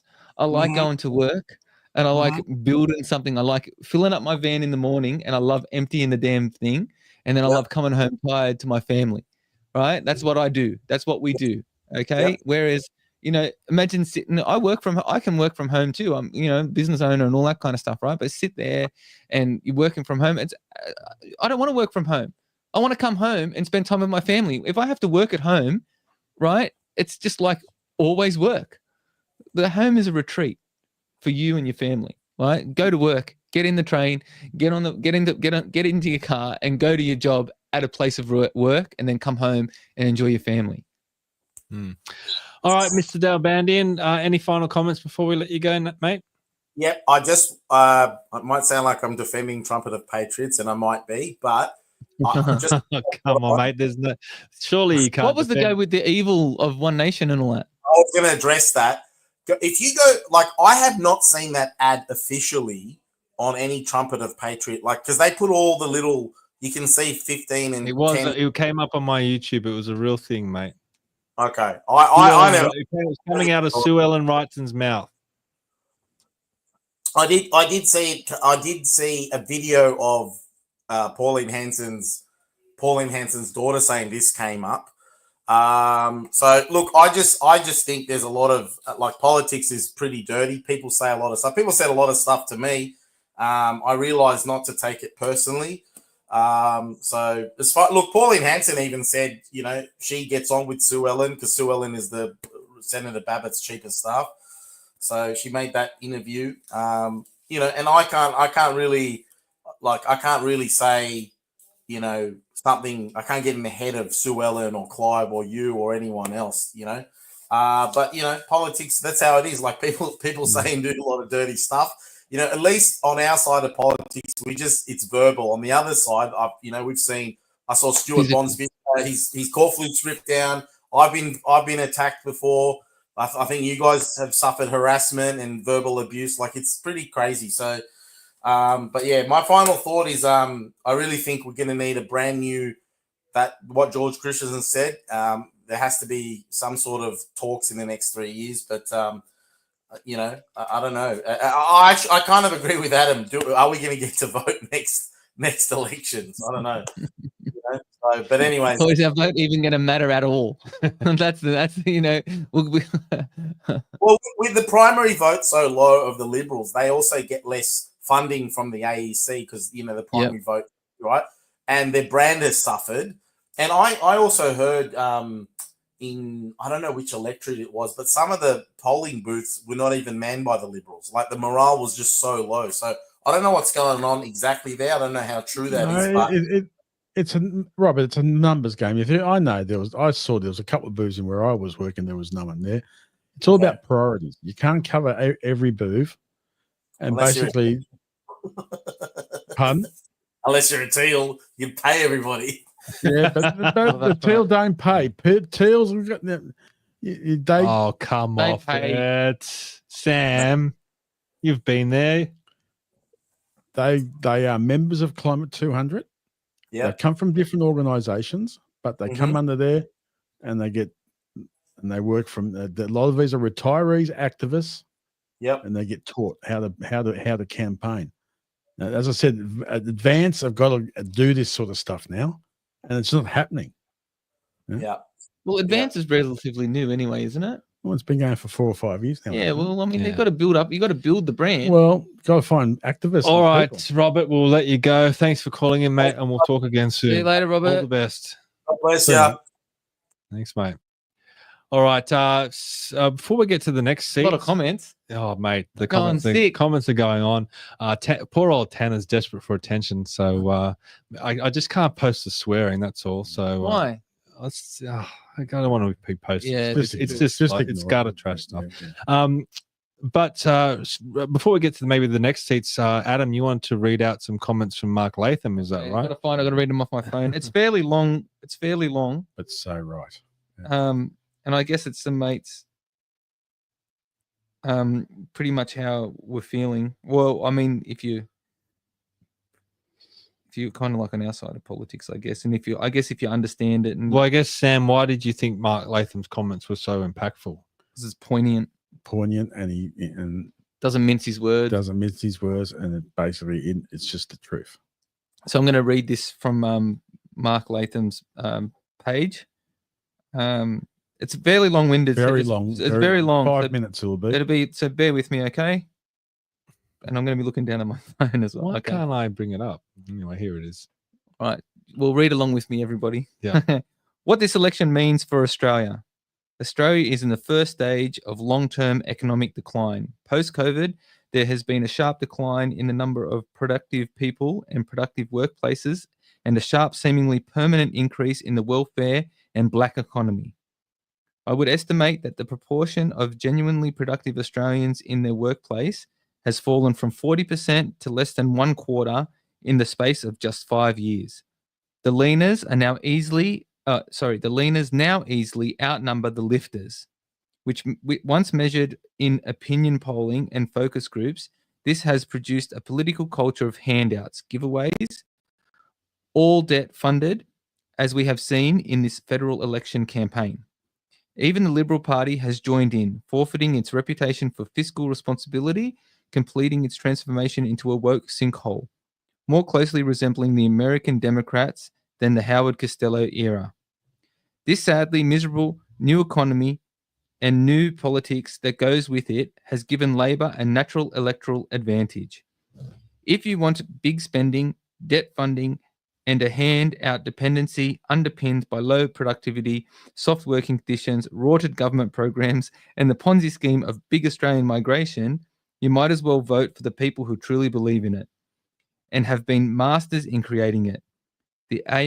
That's the ALP and Albanese.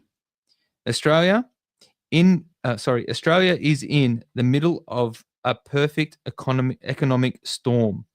The new political culture of handout and welfare economy, the post-COVID stupor and industrial scale abuse of work from home, the economic self-harm of an energy transition driving up power prices and harming our competitiveness while leaving global surface temperatures unchanged.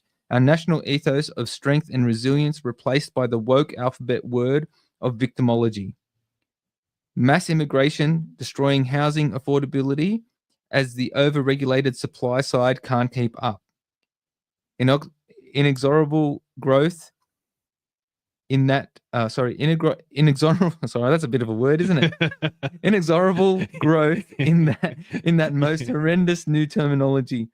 The care economy, childcare, disability care, and aged care, such that 80% of new jobs are debt funded from the public sector. The new national pastime of rorting poorly designed government programs, leading to a huge and growing black economy in tobacco, the NDIS, training programs and renewable energy scams, and a political class totally disinterested in labour productivity and economic competitiveness. This is from an ex-Labor man. Is an ex-Labor man, was the leader of the Labor Party. Yeah. Right? Like this is what scares me. Now, no nation on earth has so much available space. And I've been saying this, I've brought this up in council as well, and I've spoken to developers about this. No nation on earth has so much available space, yet we have the world's highest housing prices. No nation on earth has so many available resources, yet left in the ground. We have the world's highest power prices. The golden age of Hawke, Keating, Howard, and Costello economics has ended. So this was a man who opposed Howard, okay? Like, he respected him, right? Like many Australians of my age, I tell my children how fortunate I feel to have seen our nation at its best in the 1990s. Yet how maudlin and pessimistic I feel of their generation. That's the saddest thing. It is. Australian public policy used to be run by the creative minds of our national interest. Now it's in the hands of self-serving, blinded elite who can't see past the next focus group generated giveaway. As the Anzacs might have said, waiting for the third charge at the neck.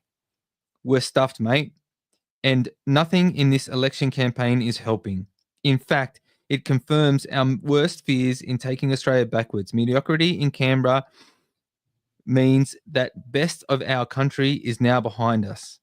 Albanese has spent an extra $190 billion in just 3 years, yet living standards have gone backwards by 10%. Any random bloke at the local pub could have done better with all that money. It seems likely tomorrow that Australians will return Labor to office.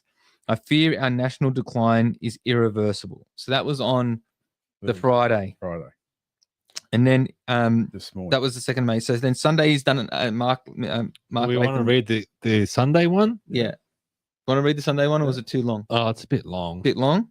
Is there any points you want to raise from it instead of reading the whole thing? Labor's natural landslide gave it an advantage. I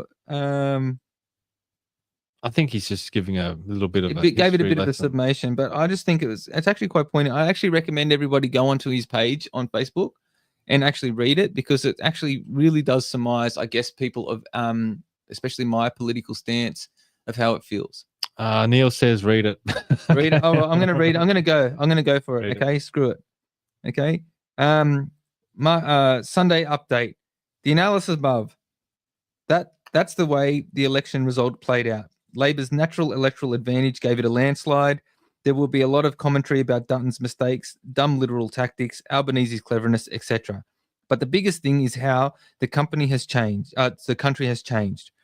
A huge turning point was Scott Morrison's JobKeeper program during COVID. It taught Australians the government would pay them for staying at home, which we all hate. Stupidest thing ever. Okay, that was fishy.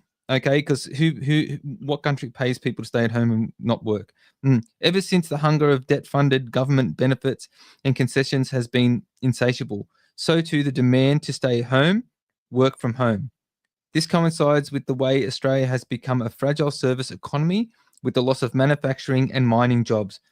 Productivity has collapsed, returning to 2016 levels. So we have more Australians demanding more government money, but fewer Australians working productively to pay for it. The inevitable result is $1 trillion debt in Canberra. Australia has changed rapidly in a way that's right in Labor's hitting zone. Look at the CVs of the Labor MPs elected yesterday, a party now dominated by social workers, teachers, apparatchiks, I don't know what that is actually, apparatchiks, and public servants.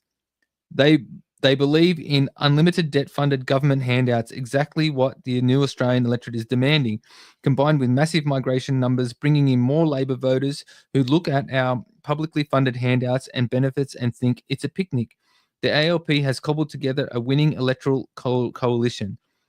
Once you add these leaners, the woke, the alphabet mob, and the climate change fanatics, Labor starts well in front in electoral demographics. In the new Australia, it has a natural winning advantage. The ALP could be renamed the WWM Party, Woke Welfare Migrant Party. Yesterday, Albanese didn't sharply lift the Labor primary vote. It rose 2% to 34.6%. Goodness, I got 37.5% in losing to John Howard in 2004. His success came from driving down the Liberal national primary vote to 32%. The unique Australian voting system also helps Labor, with ALBO winning 60% of the seats from 1/3 of the votes. Labor's negative campaign won it for them, as voters have become more disengaged from the party politics and election campaigners. TV ads have become more important in swaying voters. The ALP scare advertisements saying that Dutton's $600 billion nuclear plan would cut everyone's benefits were incredibly effective. Just as incredible, the Liberals made no attempt to rebut the Labor fear campaign. Voters are not long to go now. Voters are no longer rusted on their major parties. Voters are no longer rusted onto the major parties. Allegiances are now soft, meaning that if the leaners think they are about to lose something, they flood away from the party, supposedly doing it. That's what happened to Dutton with his amazing collapse during the election campaign against an unpopular government during a cost of living crisis. And I think that pretty much summates really the whole campaign and what exactly happened. Yeah, when he's not losing his mind, he's pretty good, isn't he? Mark Latham. Brilliant mind. Brilliant. Mark Latham, brilliant. But I like Mark Latham. But in the 80s and 90s, there was probably 50 politicians like Mark. Well, I mean, what happened? I mean, how did we let this happen? Well, we're recruiting out. That's you saying we're not recruiting good people into the parliament. Well, this goes back to the factions of the both major parties. Both major parties. They don't want anyone that's capable. And people like Andrew Charlton in the Labor Party, who does propose at least some ideas of ways of addressing the economy, just get held down. I mean, why isn't he not treasurer? Well, he's only done one term too, so that's a fact. Well, this is what let's play this now. This is what Alex Antic had to say about some of the election stuff. Look, the reality of that is, no, I don't think the campaign was of any sort of quality at all, frankly. I mean, I think it simply didn't have policy that resonated. I mean, many of the policies were, in my mind, reminiscent of a mobile phone contract. You know, for the first 12 months, you'll get something free. So he's saying that about his own party, right? Yeah. Well, you're going to save $25 a week in fuel because we're going to get the excise tax off. But the people are seeking an alternative to Labor. Yeah. Right. This was a cost of living election. People are struggling out there. There's homeless people. There's 10 cities I'm hearing about in Summer Hill and areas like in parklands like that. But then I'm also hearing about people couch surfing, at friends' houses or families' houses. That mean technically they're homeless. We just don't see them on the street. Working class homeless. That's what they're talking about. Yeah. So there's a lot of people out there that looked to Dutton and expected fiscal responsibility. Some strong economic leadership. Yeah. Now, can you imagine John Howard going to an election and his main economic policy was reducing the fuel excise by 20 cents a litre over 12 months? And that's basically what Antic is laughing about, saying, oh, you're only offering a phone contract. Why not for the whole term? Why not come up with some strong economic reforms that is actually going to benefit working class people or families, just like some of the minor parties did. I spoke to candidates from One Nation, the Libertarians and People First, that proposed income splitting, where you could have distributed across the family. Currently one of the parents is working, the other parent is staying at home looking after the kids. That one parent working is currently taxed at the high rate. Whereas if you could do an income split, then the household gets taxed and you split that income and that tax amongst the two. And this is why you'll never be able to tax billionaires, because they split their income. Well, I'm sorry, but that's one factor of it, right? We've got a caller. John, welcome. Hey guys, how you going? Hey, g'day. Sorry with the camera, I don't know what's going on. It's a bit weird. Are you able to just fix that up? I've tried. Don't know if that It's not. There you go. There you go. That's good there. There. Yeah. All right. So thanks for calling in, John. What did you have to say? Well, I was just thinking that it like on the comments Alex Antic made, I think we're having a America 2020 moment. Oh, can't help the camera. I don't know what's going on with that. That's okay. Don't worry about it. Don't worry. That's all good. I think with the loss of the election in 2020, I don't think that America would be in such a place that it is now after winning the 2024 election. And I think that's a similar thing with what happened in the UK election last year, where the Conservatives got wiped out. Now Reform UK, I don't know if you saw in the council elections, they absolutely smashed the Conservative Party and all the other parties. And then we just seen the Canadian elections a couple of weeks ago, where Pierre Poilievre, he seemed to be a Conservative, but he's been wiped out. And I think we're having like the similar moment in the Western world, where we've got to decide what road we're going to take now as like conservatives. Are we going to do what the Liberals have been doing, or are we going to have a moment where maybe the Liberals, they might have a renewal, or maybe the minor parties, they might work together and form a coalition? So I think the next 3 years will be a big reality check for the Australian people, and they'll have to decide whether they want to keep going down this road, or they want to turn back and say they were doing something completely wrong. We've got to do something about it. Do you think Trump was a negative effect in this campaign? No. Like, I think that would have affected maybe like 1 or 2%. The opinion poll said they did, and they voted accordingly. A lot of people in this country can't stand Trump, whether you like it or not. I used to like Trump, but when he put tariffs on people, he's lost me, mate. The idiot put tariffs on for a waste, and everyone got in trouble. He has to, and he's killed the person in Canada, and he's killed Dutton at the same time. It contributed to him, Dutton, losing. Tell me, why was he so obsessed with Trump, with tariffs? Give me a legitimate answer. I can't give you a legitimate answer on why Trump is obsessed with the tariffs. It's undefendable. But Dutton didn't lose because of Trump. Dutton lost because he couldn't grow a spine. It was a major factor. Hold on. Let him speak. Let him speak. The reason why Dutton lost is because he couldn't grow a spine. He couldn't stand up for any blooming policies. He won't be a proper conservative. He's just going to be a moderate his entire life. That's why he lost his own seat too, because people aren't going to vote for somebody who's just going to toe the line and be a Labour light, just like the quote you're reading from Mark Latham. We're not going to get anywhere. Climate 200 put in there and took votes off him. You can't win 3 versus 1.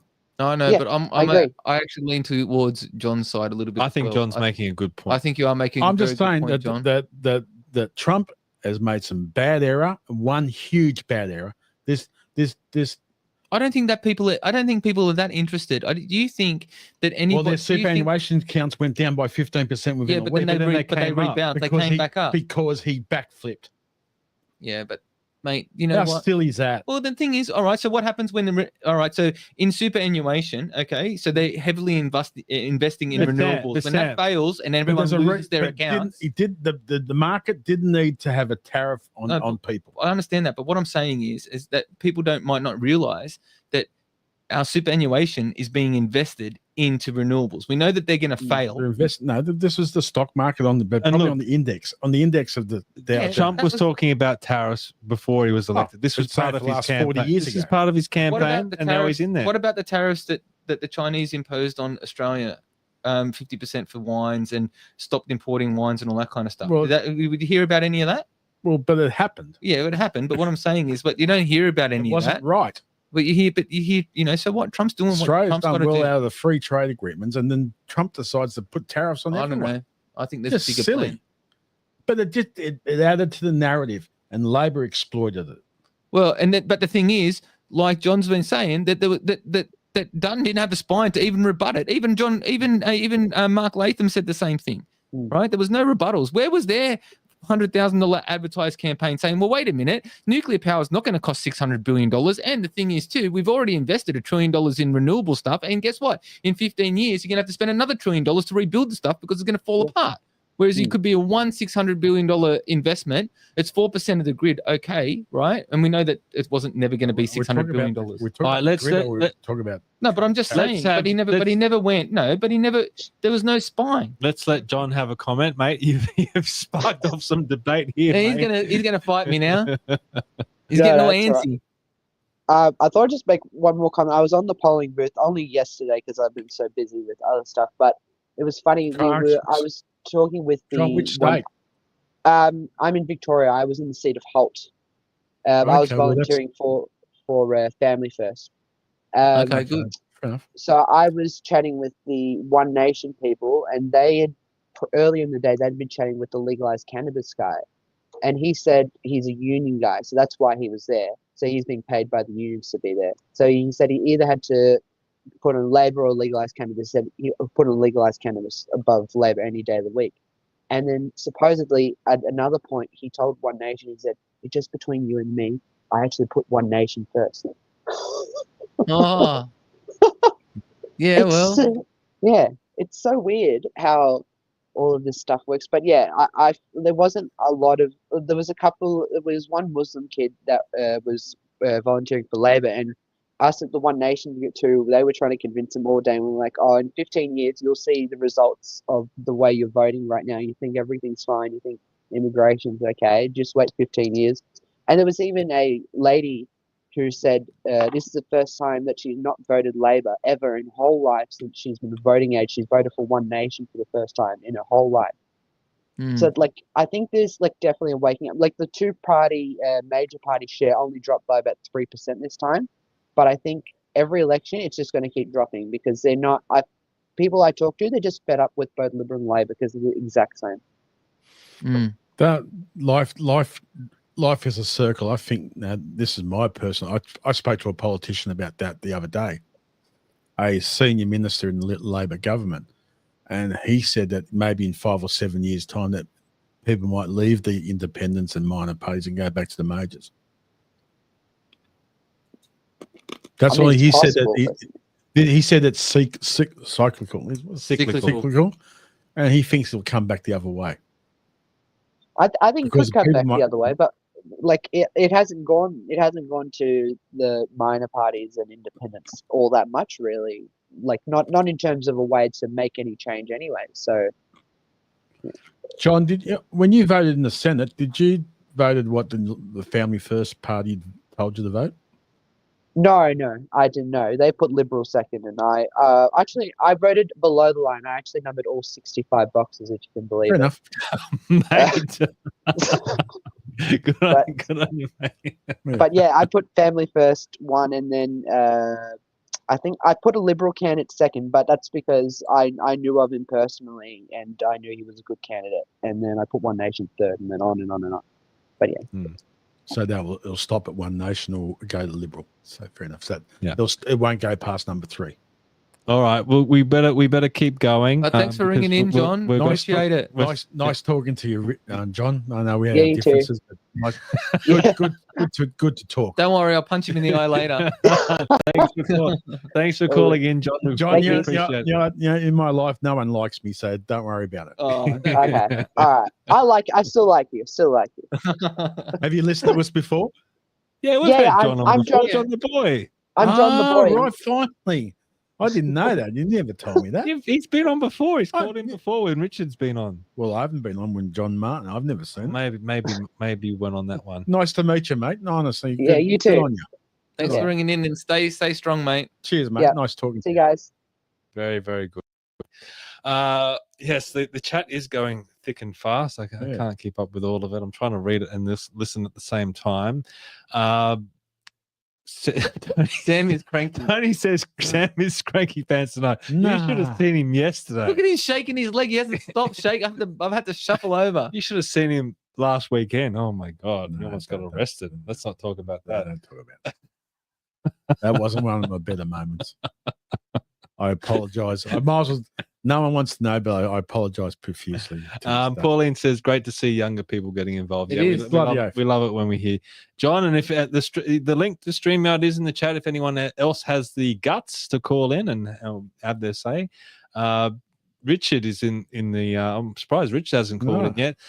Richard says, "Sorry, Sam, you are wrong. The trend is that politics is fragmenting at the parties, and the parties are too." Yeah. Richard, what goes around comes around. That's what I think. I might be wrong too, mate. So I'm just saying. Tanner says these lads telling me communists should be jailed. Well, that was Sam. Yeah. But silent on whether Zionists should be. Let's not go down that path. We try not to get involved. I'm not getting involved in foreign conflicts. We do. I mean, we have our opinions behind the scenes, but I don't.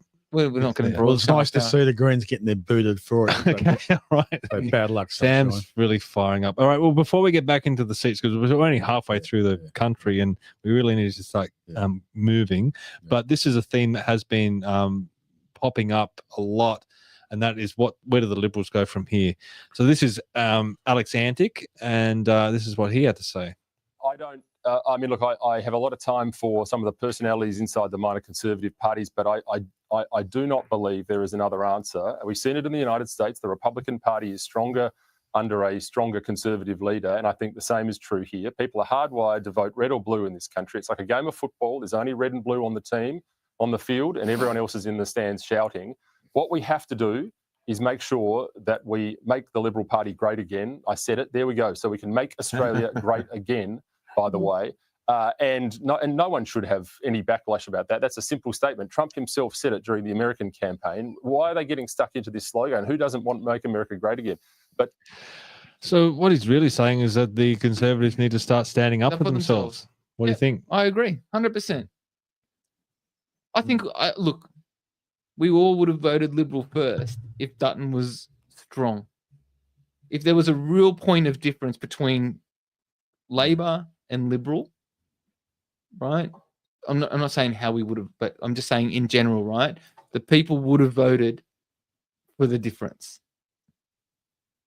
But you're not gonna vote for Liberal when they're, like, as John was saying, the boy was Liberal light, Labor light. You know, you want strength. People need to look up to strength and leadership. Dilemma says, my boy Antic, future South Australia Premier. Well, hopefully he's got brighter future than that. I doubt it, mate. He's a senator, mate. You don't go. That's a downstep, isn't it? That's an A grade chamber. He's going back to a B grade chamber. I wouldn't be doing that. Richard says the Liberals ought to merge with the Nationals. They have no future. That's a nice call. And John the boy's heading off. He's got work tomorrow. Thanks, John. Take it easy, John. Neil says he might join the Nationals. Well, that's interesting. All right, let's get back to the electorates. This one's worth talking about. Kooyong. Yeah. This is a surprise after the abysmal. I'm sorry. Would Neil? Would the Nationals take you? Just from your no. I think no. I didn't mean it like that. Sorry, no. Would they take you on? No, would they not without discussing your political history and your affiliations and stuff like that? You know, we've all had issues with other parties and stuff like that. Like, would they take you on? I mean, you'd be good. I'll be surprised, Neil, the Nats will take you. What would you? They might take you. I don't know. Would you run again? Would you campaign, or would you just be like a member and a supporter and help people campaign, or would you actually be a candidate to try and run? That was my main question. All right. Let's go back to Kuyong. So this is Monique Ryan now. Despite the abysmal campaign that she had seemingly everything go wrong. She's had a 4% swing towards it, despite being the incumbent. It proves that no one listens to this sort of stuff. People are going to vote whether you like it or not. Yeah. God, look at the Trumpet of Patriots guy, David Vader. That looks almost like Darth Vader. I think he ran. I think David Vader ran with UAP. But honestly, what's the point? What's the point of these three parties running in these seats? Well, let's talk about that. Right? Just look at that. Look, the Libertarians 1.2%, One Nation 0.9%, Trumpets 0.9%. Actually, there is no point. What is the point? What are they doing? What are they doing? It's sucking votes up the guy that could have gone to Amelia Hamer. Yeah. Imagine they got 4%. Well, look at Libby. I mean, yes, she's lost against Monique Ryan, but look at that primary vote: 43.4% going to the Liberal, and 35% going to Monique. Preference discipline. If this was the UK system, and look, I like the preferential system, but just to point this out, the UK system first past the post, Monique Ryan wouldn't even have a shot. So, yeah. All right. So where should we head to next? We're down at the M. So line. That's all right. We've passed all of that. McKellar. What about McKellar? Anything? What's the difference there? That's the same as Sophie. What'd she do? So McKellar. Let's bring it up. That was against James Brown. Now it's out to 5.7. So yeah, it's pointless now. Honestly. So she hasn't improved, which is didn't need to. Well, the Liberals had a swing against them. Right. Yeah. Okay. So once again, these minor parties. Well, look at them all. It's just a waste of time. Mandeep Singh, he was a Liberal that got elected to council. Amber Robertson, Trumpet of Patriots, Libertarian. A lot of independents and minor parties. Just what's the point? Yeah, honestly, what is the point? Well, they think. Well, the point's democracy. Yeah, I know, but you got to have them. I was actually disappointed. There was no independence. There was only a few minor parties, and there was no independence or anything. Not that, for MacArthur. Yeah. Dilemma says, ask the average punter who the deputy prime minister is and who the defense minister is. They wouldn't know. Okay, so let's keep moving along. All right, so McNamara, Macquarie, anything here, Sam, that you want to go to? Well, Macon's a seat that's in working class. It's northern suburbs of Adelaide. Macon, okay, that's so where Libs have got to try and win these seats. 3.8% swing to the ALP, but he's been in Parliament for 20 years. Tony Zappa. Yeah, okay. So but they're just getting no leadway. They're just getting nothing there. That's the problem. When they're losing the inner city seats, they've got to win out in the working class. I followed her the last couple of weeks, and where was the ground game? Every time I saw her, she had two people with her. Yeah. Well, what about this one? Now, you were on the polling booth here in McMahon. Let's talk about McMahon. You were supporting independent Matthew Kamanzuli. Look, Matthew, it was hard work. Oh, look at that though. He's third there. He's pretty good. Yeah, 10% for an independent is generally pretty good. If you're not pretty good for an independent. He ran a very prominent social media campaign. And what about Chris Bowen? Now he's had a 2% swing against him. It's not the end of the world, but when the tide has been coming in on Labor, has he got any questions about Bowen? I mean, 46% of the primary vote, he's pretty safe, isn't he? If you took Fairfield out, he wouldn't have got 20%. So Fairfield is his backbone. From Fairfield to Wetherill Park, I saw him. I'll probably give myself away, but this bloke, people swear by him. I said, I remember people at the booth saying, I remember you being when I was at school and stuff like that. Who, Bowen? Yeah. Yeah, well, I remember Albanese when I was at school. I'm just going to after school, school presentation nights, All right. Anything else you want to say? Well, do you want to tip your hat to Matthew? Yeah, he did well. Did a lot of work. It was hard work. You always make mistakes. You always do things right. I made mistakes. Everyone else makes. We just learn from it. Stuff like that. Yeah. But I hope he runs again. I hope he builds the brand. Do you want to say anything about the poll that came out that said Matthew was on 41% and Bowen was on 19%? Obviously, that was a fake poll. All right, we'll move on. For the first time in my life, I can't say a word. I just can't say a word because. Well, let's talk about Melbourne. If people think I'm in an angry mood, you should have seen him last night. Poor old Dave right now copped it for no particular reason. No, he didn't cop it. I didn't. He copped it. I didn't abuse him. You need to apologize. I didn't swear to him. You need to apologize. I didn't swear to him. You're on suspension after this. No, I'm not. I've done worse things than that, you know. Yes, you have. It's only a week before that. Let's not talk about it. Let's not talk about it.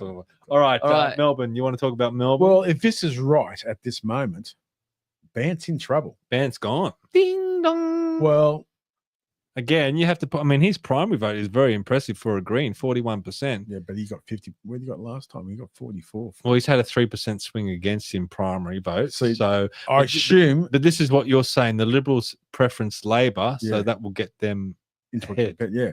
Where's the Greens protection? They got no one. The One Nation will go Labor and Liberal. Where else go? There's no way. I don't think anyone from One Nation would vote for the Greens. There is a stat. I've seen some stats in Western Australia preferencing, and it's pretty been consistent. 66% go to 60% go to Liberal Party, 25% to Labor, and 15% go to the Greens. No, come on, One Nation people. The only reason why I think they do that is because One Nation voters hate the major parties. Yeah, that's the only reason I can work out.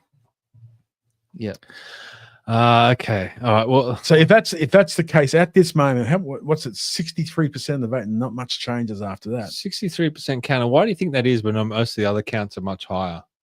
Maybe a bit slower in that electorate. I don't know. Maybe priorities were. They're trying to get in the mailbags from the from the youth.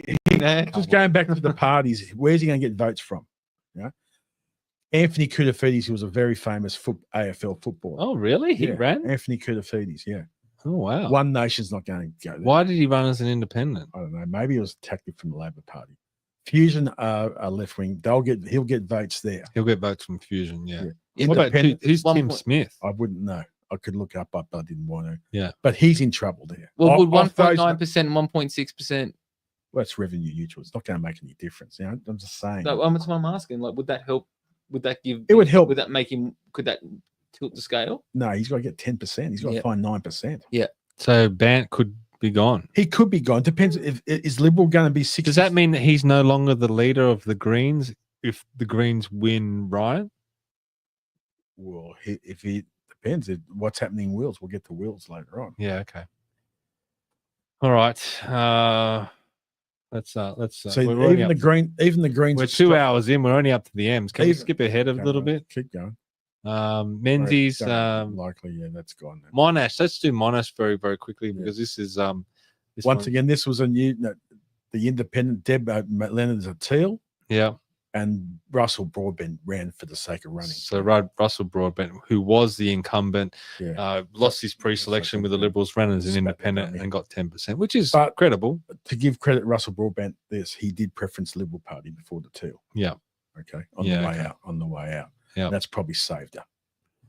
Okay, so the Liberals hold that seat. Liberal hold the seat, so she's got to work her backside off for the next 3 years and expose them. Yeah. All right, let's go back up. Where are we going? So we're at Monash. Moncrief. Yeah. I want to bring up New England quickly. Barnaby Joyce. Yep. He's held on with a commanding result there, and you can see 2% swing to him. Yeah. Again, when the tide's going out on the coalition, he only increases. They love him up there. Yeah. They love him. Yeah. Yeah. So, not popular in Armidale, which is it's a green university town. But this is kind of what Antic was saying, standing up for what you believe in, not backing down. He never takes a backward step, old Barnaby. And he's smooth. He's a smooth talker. Best retail politician. He's a great politician. Good result by One Nation, 10%. That's what I was looking at too. I'm like, wow, and that'd probably some of that votes. And they polled. That'd go to. And they polled okay in some country towns. Yeah, I know small country towns, but they did poll well.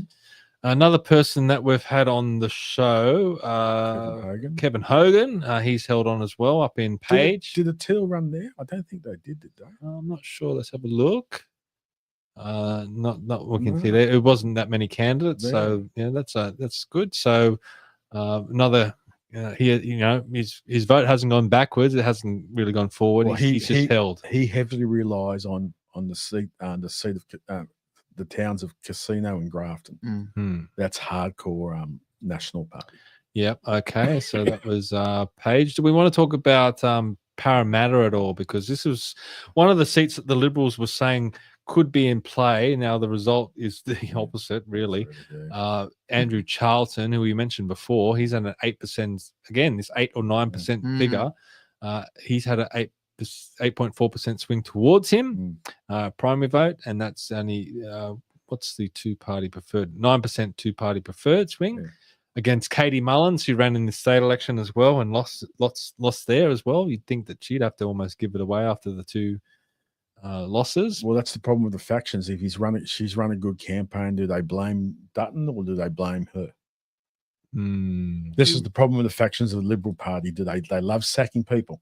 Who ran One Nation? Just for that one. I assume it was a paper candidate. Yeah. Ganesh. No, sorry, was it Nicholas? Yeah. Neil wants us to talk about Patterson. Let's talk about Patterson quickly. That wasn't even close. Yeah, Labor's won that. Very well, your mate Philip Penfold did a favour to the Labor Party, took votes off everyone else. Yep, and Philip and Neil Philip was never going to win the seat. He ran it for the sake of running. But then again, look, two independents, family first, trumpeter patriot. That's legalized cannabis. We haven't talked a lot about them. Now, you had your eye on legalized cannabis before. What's the result? We'll wait till we get to the upper house. Oh, you were thinking that they might get a seat up in the upper house? They could still get one in Victoria. I don't think they'll get. They're all polled 3 or 4 or 5%. So yeah, we definitely need to talk about the Senate. Let's finish up with. There's nothing else. Do you really want to go Ryan? We know about Ryan Richmond. Well, Richmond. Big shout out to Kevin Lockray. Yeah, how did he go? Kevin didn't do too well. Kevin got 1.6%, but he only had 4 weeks or something like that. Well, why run? Well, he argues that Kevin's passionate, mate. Okay, fair enough, but. If you're going to run a campaign, do it 3 or 4 months. Oh no, I get what you said. I get your. Now Kevin argues that the AEC didn't allow him because he's an independent, and you can only campaign lawfully after the election's called. After the election's called. Well, I tell you what, Teals run everywhere 6 months out, 9 months. I don't care about that. Yeah, that's right. And so do some conservatives independent. I mean, it doesn't hold. Have we talked about Ryan? No, we've heard it from Katie, but there's not much. So Ryan, the Greens are ahead in Ryan. Yeah, they look. So that could be the one that they get. Yeah. Spence, where the working class. Daniel Wild from the IPA, self-righteous IPA. I bagged this bloke because this is what the problem with the Liberal Party is. They're running in a working class seat, and this bloke turned up 4 weeks ago to run. How are you going to win a seat in working class area with 4 weeks to go? And this is Alex Antic's.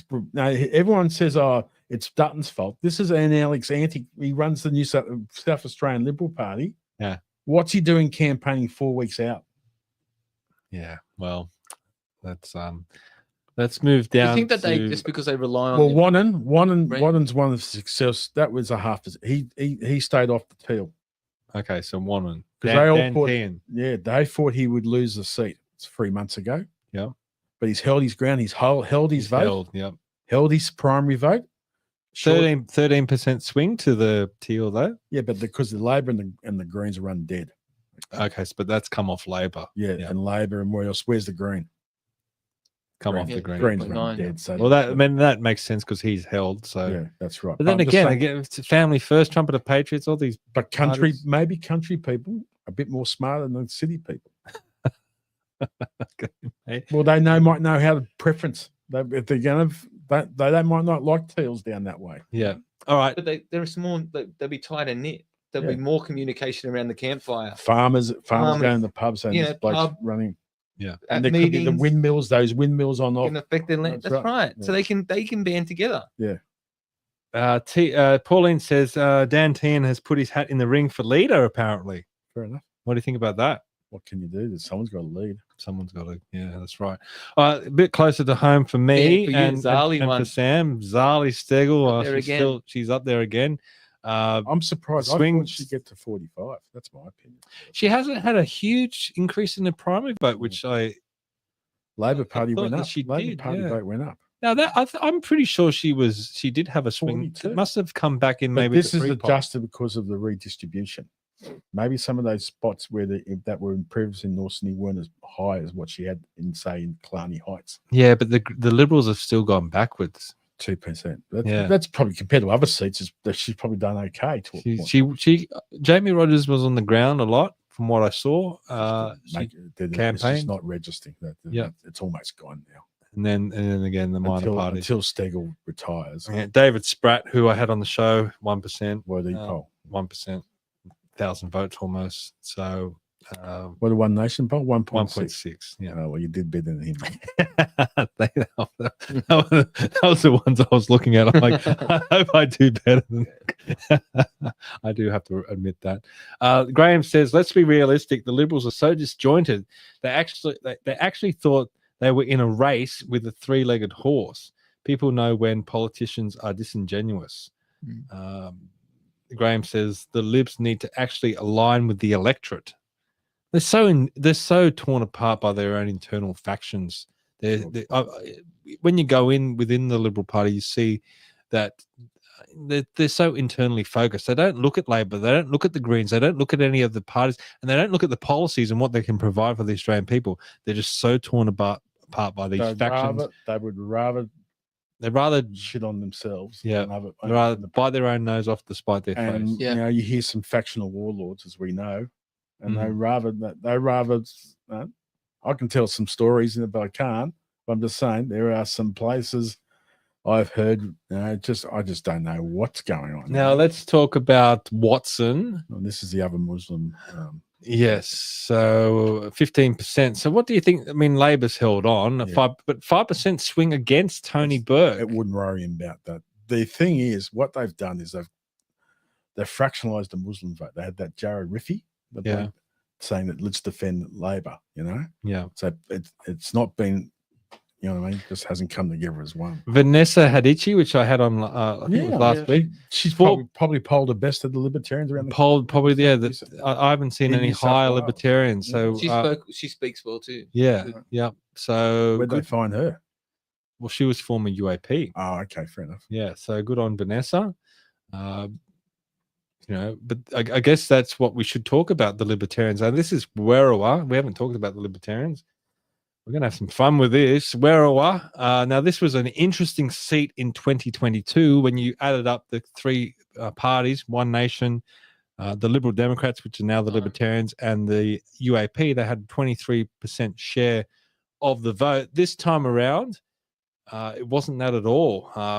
Trumpeter Patriots, which you could say the UAP, they only polled 2%. 5.3. One Nation polled 3.7%. But look at this. 9%. Gemma Naosi, 3.3% compared to the almost 9% that Victor Tay polled there. And I know Victor Tay wanted to run in Werriwa. The parties put Gemma there, and you can't. And it's almost 6% swing against her. Well, I don't know what happened. I know that Gemma was pretty hard. She's been working out on the streets, and she's been doing a lot of like campaigning, things like that. So I'm sure will be terribly disappointed with the result. I'm disappointed for her result as well. I think she personally. What does this say about the Libertarians though? They've gone nowhere this election. Come on, unload. We love it. Come on. Depends if they're happy or not. This is my opinion. Who knows them? All right, let's talk about that more when we get to the Senate, because we're really running out of time here. Whitlam, we'll talk about Whitlam quickly. This is everyone's baby. Yeah, Whitlam, we really put attention on. How did Ben go? So Ben was the Liberal candidate. Internal polling said that he was 3 points ahead as the Liberal candidate. And off those numbers, that's impossible. Well, that was the reason why the forces within the Liberal Party knifed him. He ran as an independent and got 5%, which is disappointing. It's not terrible for an independent, though. No, it's not.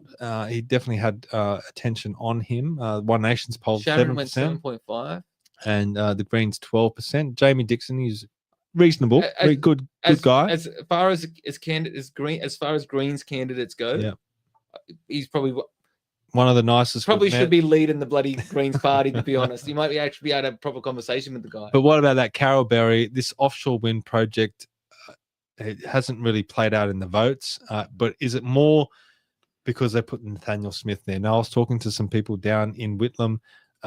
One person I was talking to. Now, this is exactly what they said. So this is coming from on the ground experience from people in Whitlam. They were saying that they were speaking to some women, and they said they would never vote for Nathaniel Smith because he's grotesquely overweight. If he can't take care of himself, how's he going to take care of the electorate? Yeah. And unfortunately, the Liberals put a poor candidate down in Whitlam. They had a good candidate in Ben. I think I was there when I heard. I think I can witness that because I was there when that was said. Off those numbers, there's no way Ben would win the seat. You don't think those numbers? Well, you don't know. The thing is, funnily enough, Whitlam, I worked down. Sure, he spoke well and all that sort of stuff. I worked down in Whitlam a lot. Well, add his 5% to the Liberal, that gets them up to 33. Yeah. I think. But there's no other 39 votes. and 12. Well, maybe that's gone to One Nation. Well, I just think that because Sharon also spoke very well. But I think I disagree with you there. Yeah, I disagree. I wasn't. I thought she was disappointing. Running off a cheat sheet. She read out nothing came up from the top of her head. She had notes the whole time. Maybe how do you know she didn't write the notes? The person who she did, but still, you got to be able to go to a candidate forum and just. Oh, I think speak. Well, I think it's a good way to be prepared. The bloke who spoke okay came dead last. Ray Curry. Yeah, Libertarians. Ray's a good man. Ray is a good man. But again, the Libertarians, where are they going? And they're 1%. In Whitlam, and he went to every candidate forum you could possibly think of. There was 8 of them down. Because it's not won or lost at candidate forums. I have. But it's still getting your. It gets your name out there. But you know what? The fact of the matter is, and I've spoken to MPs and stuff. That look, it's a door knocking. And the thing is too, right? Ben lives down there. Does Nathaniel Smith live in Whitlam? He lives in the Highlands. Is that part of Whitlam? Yeah. Yeah. Oh, okay. Yeah. All right then. All right. I just thought that might have been the fact. This last one, factor, Let's talk about the last one before we quickly go through the Senate. Wills. This is another one where the Greens were in play. Yep. It looks like the preferences are heading towards Labor. Yep. So this could mean that the Greens only pick up one seat, which is Ryan. Is that right? This is a nobody. Yes, you wouldn't know with the backseat now. Yep. But at the same time, Labor held their ground, and with the Liberal Party preference in the Labor Party, where are they going to vote? So they've got the Socialist Alliance, which is hard now. Millionaires in the north of Fitzroy and look at the Libertarians, 0.8%. Now, speaking of the Libertarians, let's bring him on. Maybe the chief spokesman of the Libertarians, Mr. Richard. Hey, Richard. Hi. How you going, son? Hear me or not? Yes, we can. Yeah. Right. How you going, son? It's a disappointing result for the Libertarians, but not that unexpected. We knew we'd lose a lot from the name change. And I think it illustrates the fact that the name we've chosen is not the right name. Yes, thank you. I disagree. Thank you. I disagree. I've been saying that the whole time as soon as they announced it. Yeah. Well, the problem with the name is that you immediately get drawn into a debate along ideology and belief. Correct. Which is the Greens territory. And that's what makes them such massive wankers. So Richard, I disagree. But if you've got your name now, I don't know, it doesn't worry me either way, but you've got your name, you've got a campaign on that name. We have a name, Sam. It's not the name. We have a name, but it's the wrong name. It's not the name. Well, I agree, I don't Richard. know what the new name will be, but it's not that. You're telling me they're going to change their name again, are they? Well, they've got to do something. This one isn't working too well. I'd be putting it like libertarians or something like that, just to try and keep grabbing that liberal vote. Why can't it just be the ACT Party or something like that, or Reform, or I don't know, something? But libertarians is just, I mean, what it comes down to me is when John Ruddock got elected. Oh no, it wasn't when John Ruddock got elected. It was when they picked up a whole bunch of councillors, and that was mainly due to the Liberals not running in a lot of those areas. So the Libertarians picked up some seats in the council, and John Ruddock went on ABC radio and had a softball interview. Hold on. The softball interview developed into just some ideological talk, which he can't escape because it's an ideological party. And he ended up saying, "Oh, boo-hoo to property owners that might have someone next door to them building a 10-story block." Now, that is just the perfect example of why this name is not going to work for this party, because they always, as you said, Richard, they always have to defend themselves on ideological grounds, and their ideology is cuckoo land. You can't run on that sort of fringe issue ideology. It's not a debate you want to have because it robs you of oxygen. Yeah, I agree. So, I mean, it's like tying your hands behind your back before you even start running. It's like, forget it. I think people were looking for an alternative, and I think the Libertarians could have been an alternative. But the fact that they would sell anything to anybody and anyone can buy, and then they would be happy to selling beachfronts and private property to China and all that kind of stuff. I'm telling you, I've had people. Sorry, you're just making the same point over again. Yeah, it's like.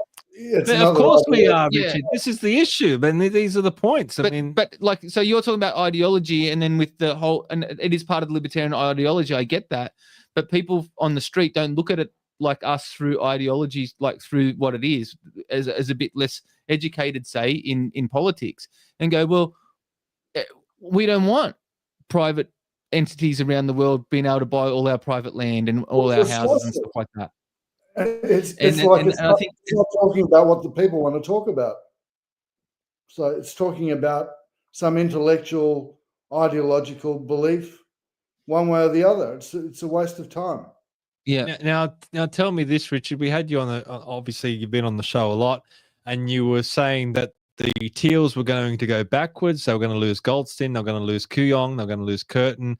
That hasn't happened. What's your thoughts there? They'll probably lose Goldstein. Yeah, it looks like they've taken it back from 1.2% behind to 0.5%. So it'd be interesting. Obviously, that's postal vote. They failed to win Carper. They've won. Sorry? They've won Bradfield, probably, unless Giselle has a massive fight back. Well, they say I got told by someone this afternoon they haven't conceded yet. They won't. But this is going to be very, very close. No, I'm talking about in Bradfield. Yeah. Well, it's 50-50 now. It's 50-50 in Goldstein. Yeah, but the trend's running away from the Teal because of postal votes. Correct. Yeah, it'd be interesting what happens. So this isn't done for another week, really. Well, as it says here, Zoe Daniel currently leads by 95 votes. That's how tight it is. That'll be a recount too, right? It surely has to. Yeah. I think it's anything under 200 votes, isn't it, Richard? Yeah, but it's like it's not going to even be that. She's gone. How many votes have been counted in? How many votes have been counted in Goldstein? Yeah. But anyway, I'd like to get back to Stephen's. Still another 10% to go. Richard's saying. What are you saying, Richard?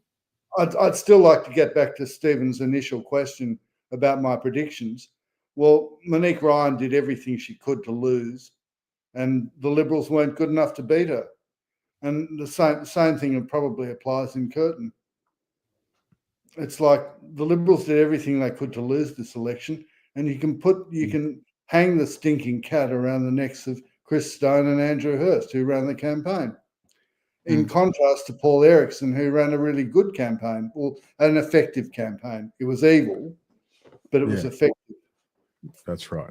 So there was a very clear difference in terms of the capability of the people behind the scenes. And no one's going to be able to get away from that. And my comment earlier about the Liberals being dead is a true one. They should probably just merge with the Nationals, and anyone that doesn't like it can form a new version of the Australian Democrats, i.e. the mods, and ride that down to the bottom. So that's how I see it anyway. Yeah, well. Richard, talk to us about this. Now, this is the Senate vote. A lot was riding on Craig Kelly leading your Senate ticket. He's only pulled 2.1% to the Libertarian Party in New South Wales. Where does your party go from here, and where does Craig Kelly go? Is he spent goods now? I think that being close to my age, I don't think he'll have much enthusiasm for going around again in 3 years' time. So I would think that's it for him. But he might have further ambitions. Who knows? But in terms of the Senate, all we were ever going to do was feed preferences to one nation. And do you think that will happen? To an extent, well, whatever extent that happens, but it's not going to be particularly relevant. Graham says, I agree with Richard. The Liberals campaign was run with crayons and dreams. I don't even think they had that, Graham. What dreams did they have? No. They didn't even know what to do in the first place. They were sitting around looking at themselves, or I could think of something else, but I won't talk about it. Let me also ask you about some of the Libertarian results around the country. Now, this is Victoria. Jordan Ditloff, who'd been campaigning for well over a year, he's pulled 0.7% of the vote. What happens to Jordan after this? Look, we need to have a really good look at how we can have some sort of presence. If we can't do anything with the name Libertarian Party, and we can't think of something better, we should probably become the ACT Party of Australia. Unless someone comes up with a better idea. Is there internal talk? Like, I know it's been 1 day, but have you been on the phones today? Have you spoken with anyone in the party? Has there been a reaction? No. We'll see, but it's like I don't think anyone's really anticipated being in this situation. So there's going to be a shock factor in the first place, and then we might see. But there's never any short discussion in the party, I can assure you. Richard, can I ask, was a realistic say they get 2.5%, 2.7? Well, I'm sure everybody had big ambitions, but yeah. I don't think there was ever much chance of them coming in. And the other thing I think is that the main event overshadowed all the minor players, and the Greens suffered particularly for that. Everyone was focused on the Labor Party and the Liberal Party. But you were high on Peter Dutton leading into the election. You thought he was doing quite well. What do you think went wrong for him? Everything. I don't think anything went well. But I do think that he was the wrong generation to go to the electorate. And the next leader of the coalition, and I'm not sure the Liberal Party will be really a part of the coalition anymore anyway, would have to be someone that's of a completely different generation, like a millennial, and also hopefully someone with no real connection to the Morrison government. And do you think Peter Dutton had the personality to be a leader? No, but he wasn't given the chance to go on his record and his personal attributes. One of the most unfortunate things about politics at the moment is there is absolutely no account paid to the personal attributes, values, and qualities of any of the candidates, and we don't assess them on that basis, which is why we've got the worst human being we've ever had as a Prime Minister and one of the finest human beings as a defeated opposition leader. Pauline is bringing up a name we haven't discussed yet. That is Andrew Hastie. Yes. Who had a swing towards him in Western Australia. What do you think about Andrew Hastie as a potential leader? Well, every time he came on television and my wife saw him, she thought, wow, who's he? He should be the leader. And And I think he has tremendous personal attributes and qualities. However, I think that being a leader from Western Australia is very problematic anyway. Yeah, that was my thoughts. Yeah. And the second thing is that I'm not sure that he's personally up to it in terms of his whole life story. You know, I just think there's some possible liabilities which might set him back. What would they be? I'm certainly not going to talk about them. Okay. Well, that's a shame. Well, who would you like to see there? I mean, I know we're not going to get. We're most like, if it's up to the Liberals, we're most likely not going to get the person that we would like. But who would you like to see there? Well, if the Liberals merge with the Nationals, then Jacinta Price can be the leader. And she's not quite ready for it, but that doesn't matter. She's the right But person. again, just like just with everything in the coalition, all their best performers are Nationals in the Senate. Oh yeah, in the Senate. Dissenters in the Senate. Well, yes, but that's a problem, but it's not insoluble. Like John Gordon. Where's she going to run? Because if she runs anywhere, Simon Holmes of Court will run a candidate against her. Labor will run a good candidate against her, and she'll probably lose. And a very high former leader said that to me. I said it was a problem, but you can always get some old person to fall on their sword. I'm thinking of Susan Lee for a start. Yeah, but it's going to travel from Alice Springs to Albury to run in that's not going to. Well, Pauline's saying they're talking Dan Teals, Susan Lee, or Angus Taylor. I would say probably between Angus Taylor and Susan Lee. People should retire. All right, mate. We're getting towards the end of the show. Any final comments or questions from you, Sam, or Adam to Richard before we let Richard go? No.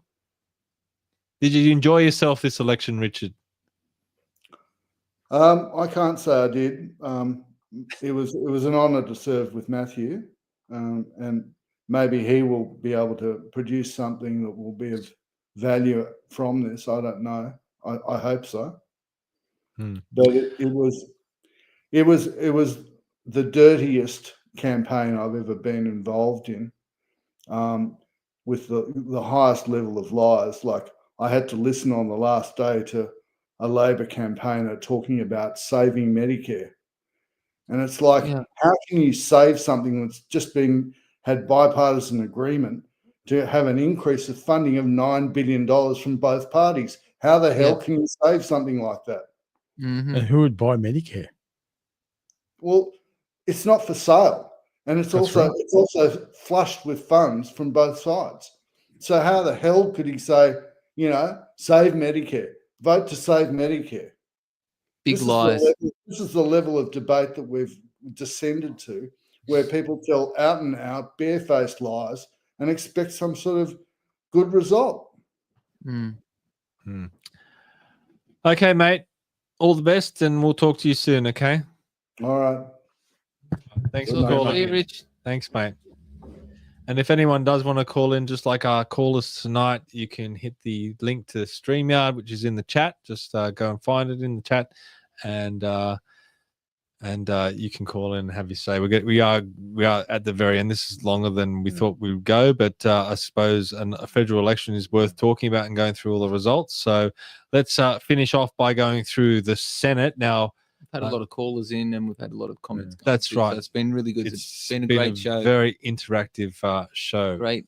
All right. So this is the result in Tasmania. David Pocock has been re-elected, and it's likely that Katie Gallagher will be re-elected. How did the One Nation candidate go? No, they didn't run in ACT. Oh, sorry. I thought we were talking about Tasmania. Sorry. No, we're talking about the Senate now. Okay. So that's the ACT result. I don't think there's any surprises there. 72%, 80% voted for the left of centre parties. Pocock, Labor, and the Greens. That's the ACT for you, mate. Yeah, you and 20% swing towards the Teals. Is this worrying for Labor though? That if the Teals do decide to run against Labor, then they're going to be a problem for them as well. Like, could we be seeing a Teal government one day? Because Libs will preference the Labor Party. Okay, so the majors can work against them. Yeah. One day, eventually, I think Labor will vote against the Teals too. Okay. All right. Maybe they voted against the Greens. No. Let's talk about New South Wales. Okay, what's happening there? So far, we have Tony Sheldon re-elected, Andrew Bragg from the Liberals re-elected, Tim Ayres from the Liberals, from the Labor re-elected. Now, Maureen Faruqi of the Greens is likely. Oh, come Jess on. Collins from the Liberals is likely, and that last spot looks like it's going to Labor. What's the percentage of voted so far? What's the percentage? Counted. It is 39. So it's still a bit of a fair way to go. It is a fair way to go. Okay, but what about Pauline Hanson's One Nation? Now, this is Warwick Stacey. Yeah. They were a bit higher before. They've had the One Nation vote in New South Wales is 122,000 votes. 6% of the electorate there. Is there any chance that Warwick Stacey can get in? Well, the problem is the 0.6, the 6.3 of the quota of the third quota of Labor. Yeah, okay. That's a lot to peg back. 0.2, that's another 50% quota. Yeah. That Labor, One Nation will get off who? Who are they going to get it off? Go back to the. They're not getting. They might get some votes off the legalized cannabis. Trumpeter Patriots. They've been told they didn't on their preference card. They didn't say One Nation. Yeah. Wow. The Libertarians are 2.1. What about Family First? Would they get some but it's only your budget for 50-60%. So you're only getting Australian Christians. You wouldn't know what they're going. Jackie Lambie will go back to Labor Party or the Greens. Yeah, so it's going to be tough for One Nation in New South Wales. Australian Voices is the Muslim vote. And what can we say about this? So the Trumpeter Patriots outpolled the Libertarians. Yeah. Now, well, you spend $100 million, you'll get better than 2.5. But the big question, but it's also about campaigning. Like John Ruddick, Craig Kelly, the whole Libertarian crew in New South Wales have been campaigning basically since the last federal election. Trumpeter Patriots pop up 2 months before the election and outpoll them. Money. That's what I'm saying. It doesn't win you an election, but it gets you up there. It gets you more votes. Yeah. Yeah, it's sorry. Victoria, what's happening? Yeah, Victoria. Let's look at Victoria. So the state of Victoria is that Labor re-elected, James Patterson, Liberals re-elected, Greens, Steph Hodgkins-May re-elected, and Jess Walsh of Labor re-elected, and looks like Jane Hume is likely. What's the quota? And Labor is ahead on the 6th spot, and this is the votes. Yeah, well, they're 0.95. The Libs will get 2 there. And Warren Pickering of One Nation, how'd he go? He's out of it, right? Just look. No, well, that's 0.1. That's 0.1 for quota behind. That's not too bad compared to 0.2. That's a lot. Well, he's on 4% compared to. Go back to the rest of the screens. Minimize that. Okay. 4.3. That will go nowhere. That could go a bit to the Greens. Yeah, that could go to the Greens. That's talking about the legalized cannabis. Legalized cannabis will go to Labor. So that will give them a pump along there. But that be interesting what the preference discipline will be from the legalized cannabis. Trumpet Patriots, you wouldn't know. The Victorian Socialists will go to Labor. Yep. Family First, Animal Justice will go back to Labor. Jared Rennie going at 1.2. Shooters, Indigenous Libertarians 0.7. That's a waste of time. Yeah. What's going on with the Libertarians? 0.7. Don't want to know. You don't want to know. Okay, so that you think that last spot will go to Labor? You think at this moment. Let's just wait for another 10-20% come through, which will probably take another 2 days, 3 days. Okay, so let's go to the next state, which is Queensland, and we had a lot of interest in Queensland because Gerard Rennick and Malcolm Roberts is up there. So at the moment, Nita Green of Labor is re-elected. Paul Scar of the LNP is re-elected. Connie Mulholland has won, so she's a new Labor senator. Larissa Walters is likely from the Greens. Susan McDonald from Liberals is likely, and One Nation Malcolm Roberts is ahead in the 6th position. Okay. So fingers crossed there for Malcolm. So this is what it currently looks like. So therefore, the excess Labor Party excessive Labor is 1.3 0.13. Yeah. So that would probably go back to the Greens or split around there. Jared Rennick's polled well 5%. But Yeah. The only thing that I think that would be so well at the moment is because he's done a deal with Qatar. Right. And Qatar a lot of their votes would have been counted now because of the remote booths. All that electorates would have done a lot of the Senate votes because a lot of those areas were small booths and so Yeah. So how much the vote will continue for Rennick when it gets into the cities when they get counted. Yeah. Okay. So let's look at how many is being counted. So we're currently at 28%, which is not a lot. That's not a lot. I didn't see that. I've been half asleep. I've been asleep for half a day. I'm still half asleep. But he's polled well. I mean, even then, he's polled better than I expected at least. But 0.15 a quote, it's hard to peg down. That's a lot. Now, Trump and the Patriots, what they're going to do. Now, we're worried about the legalized cannabis in Queensland. They look like they're out of it. You'd think so. Yeah. I think so at the moment. And the Trump and the Patriots have polled better in Queensland. It's only 30%. Let's just get to 50, 60 and then we can get a workout from there. And unfortunately for our good friend Jim Wilmot, 0.5, which is disappointing for Jim. And Jim's a solid, good guy. Candidate, Good guy. Geez. Real good. Yeah, but it was a tough contest. He's going up against both Jared Rennick and Malcolm Roberts. Where are you going to put your vote? Yeah. Only one of them can have a chance. What's happening there? Now, WA, I mean, there's more votes counted in WA despite the time difference there. 75%. So, yeah. So, Ellie Whittaker is a new senator for Labor. Slade Brockman has been re-elected for Liberals. Never heard of him. Obviously, he's been in there, but never heard of him. Jordan Steele John. Now, he's the Greens in the wheelchair. Yep. Yeah, he's been re-elected. Varun Ghosh. Yeah, he's a new Labor senator. And Matt O'Sullivan is likely for the Liberals, and Deep Singh is ahead for Labor. So these are the votes. Now, they're Labor on 0.42 for their third quarter. Quota. Libs have got to get another 3.3 of a quota. So they might finish short, but that shouldn't be a problem from there. Pauline Hanson is 0.41. That's a bit back. Nationals, they on the preferencing of they had in the state election, they went everywhere. They won't go back a lot to the Liberal Party. Yeah, okay. That might go a little bit to One Nation. Yep. And Australian Christians, I don't know because they got a full quota in the state election, so I don't know where they're going to spread. Palmer, 1.8. Jared Rennick, I don't know where that's going to go. I think Gerard Rennick. I think a lot of the people who voted for Gerard Rennick would vote that their preference will go to One Nation or something like that. Be interesting. I feel like because it's not the parties that are deciding where the votes go. It's the people, and it's that core group of people that are kind of Is it the Freedom people? How much discipline have they got? Well, I'm not sure, but surely it's got to be getting better.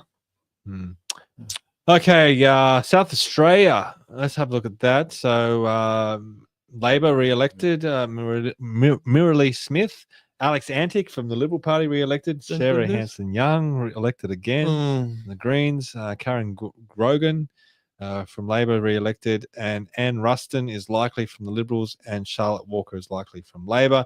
So these are the votes.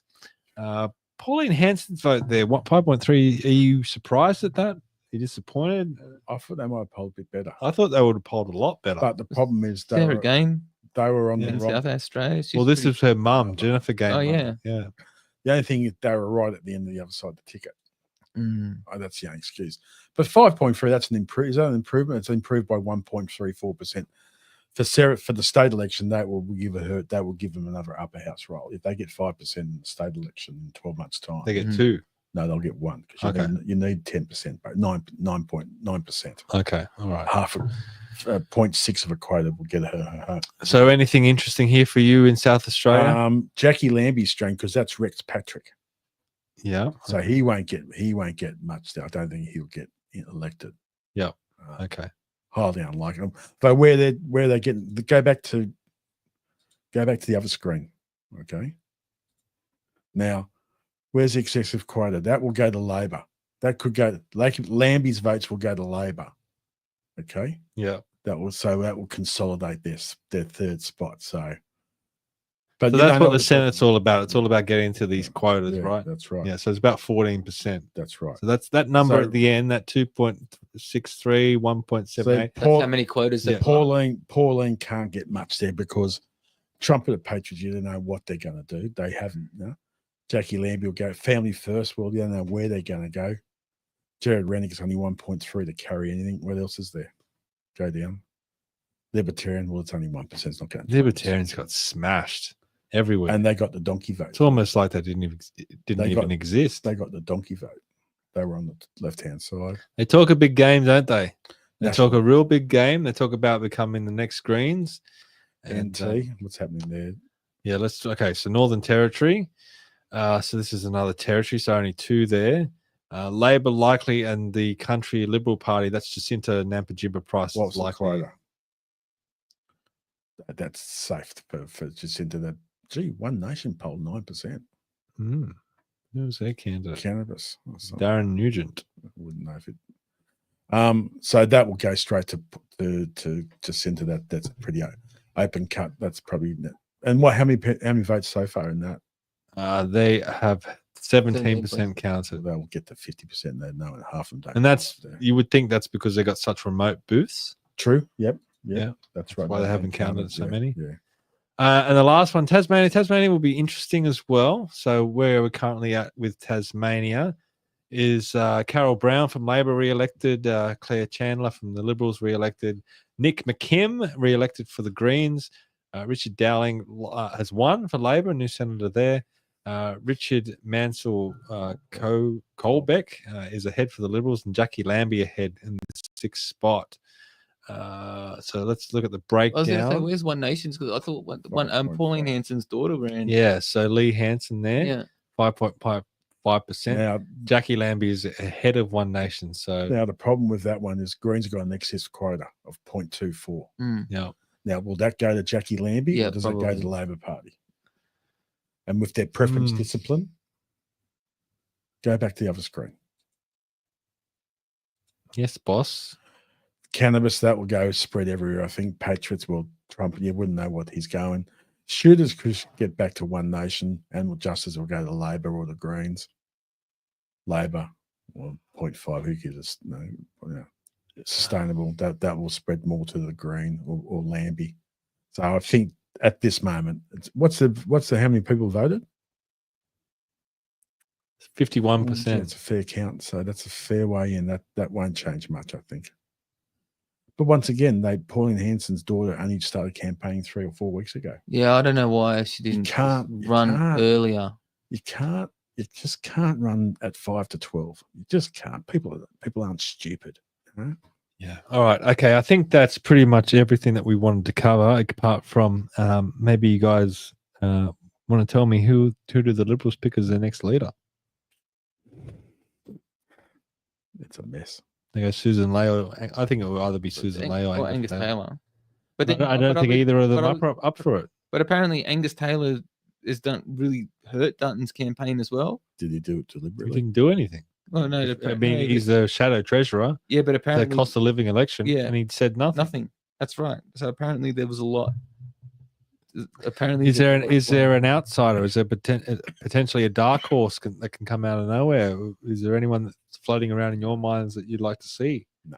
It's a pretty dismal situation. A low There's not much pool, to choose from. like a small pool. Yep. And this goes back to the factional infighting. Anyone with any talent gets their head knocked off even before they get to the point they can run. Both the moderates, the right, they just hate each other. Yep. It's just the right are just as bad as the left. Yeah, they're probably worse in some cases. All right, boys, thank you very much. This is probably one of the longest podcasts that we've done, but not unsurprising because it is a federal election. I think a lot of attention needs to be paid to it. And as you said, Adam, a lot of callers, a lot of comments in the chat, a lot of viewers. So thank you, everyone that stuck with us. I didn't say that in Tasmania. The second quota for the of the Liberal Party is only 1.54. Yeah. Okay. Suddenly, before you know that, they could both Lambie and Pauline Hanson could overtake the second quota of Liberal. That's a 10% swing against them. That's unbelievable. Yeah. And how many? They get 6 seats. What right? does this mean for the Parliament. Obviously, we know that Albanese is going to have a clear majority in the House of Reps. My estimation that they only need the Greens to push. He doesn't need to negotiate with Jackie Lambie or Pocock. Wow. So he's gonna rule government. Yeah, with the Greens, dictatorship. to a point. Yeah, pretty much. He gets what he wants, really. Ram whatever they want through. Wow. Does Marine Faruqi become leader if Adam Matt? No. Oh, I can't imagine her becoming leader. No, I can't imagine her becoming leader. I think if they're smart, David Shoebridge. Well, yeah, I agree with that, but he hasn't been there as long as, say, for example, Sarah Hanson-Young or somebody floating around. But he's a smart man. Our man in Macquarie Street said he's a very smart man. My good friend Shoebridge. Yeah. He's a very cunning political operator. Pauline says Larissa Walters. Yeah, maybe. But yeah. Okay. But they'd be devastated if they lose everything. They've got some mug in Ryan. That's about it. And everyone upstairs. You know? Yeah. Okay, I want to finish off. Normally we do fantasy government, build your own fantasy government. I'm going to ask you a question that Robert Nalbandian actually pitched to me last episode. I want to ask you guys because this is really interesting. Which political party has the best name and which political party has the worst name? Well, the Greens have a good name. The Greens have I think the Greens have the best name as well. And the worst name is by far the Palmer's. Trumpet of Patriots is by far the worst name. And could you not? An honourable mention is the Libertarians, in my view. I don't mind Libertarians. It's just going to be a hard sell. It's going to be a slog. Yeah. If you're in the party, if you're sitting down with some senior party people in there, and they're on 2.1%, so this is going to be a hard slogger. Right? Are they prepared to go through the slogger? So you're saying Greens is the best name? Yeah. Because green, the association with it, right? The Greens, the when they started off being, nature and animals and stuff like that. It's just it's a good name. Honestly, I couldn't think of anyone. I actually said Reform. I took it internationally. I said I'll probably Reform UK. Maybe. Yeah. It's a good name. And do you want to comment on that? They picked up they won in a by-election. By 6 votes. By 6 votes. 6 votes. So they pick up another MP in the UK. Yeah. Didn't they win a few councils? Not sure. But, we need to look overseas. I mean, we mentioned Canada. It was an eerily similar result. I mean, Pierre Poilievre lost his seat as well. 2 and 2 equals 4. Wasn't matched to 4. It matches to the bloke in Pennsylvania Avenue. Oh, I don't know. I don't understand. He's got a lot to answer for, personally. Innocent Bystander says, I like the Libertarians too. I don't know why. But not its free market policy. There are utilities that should be publicly owned and run. Central services should not be profit-driven. Privatization never works. Tony says the most inclusive name is One Nation. Unfortunately, it's been smeared.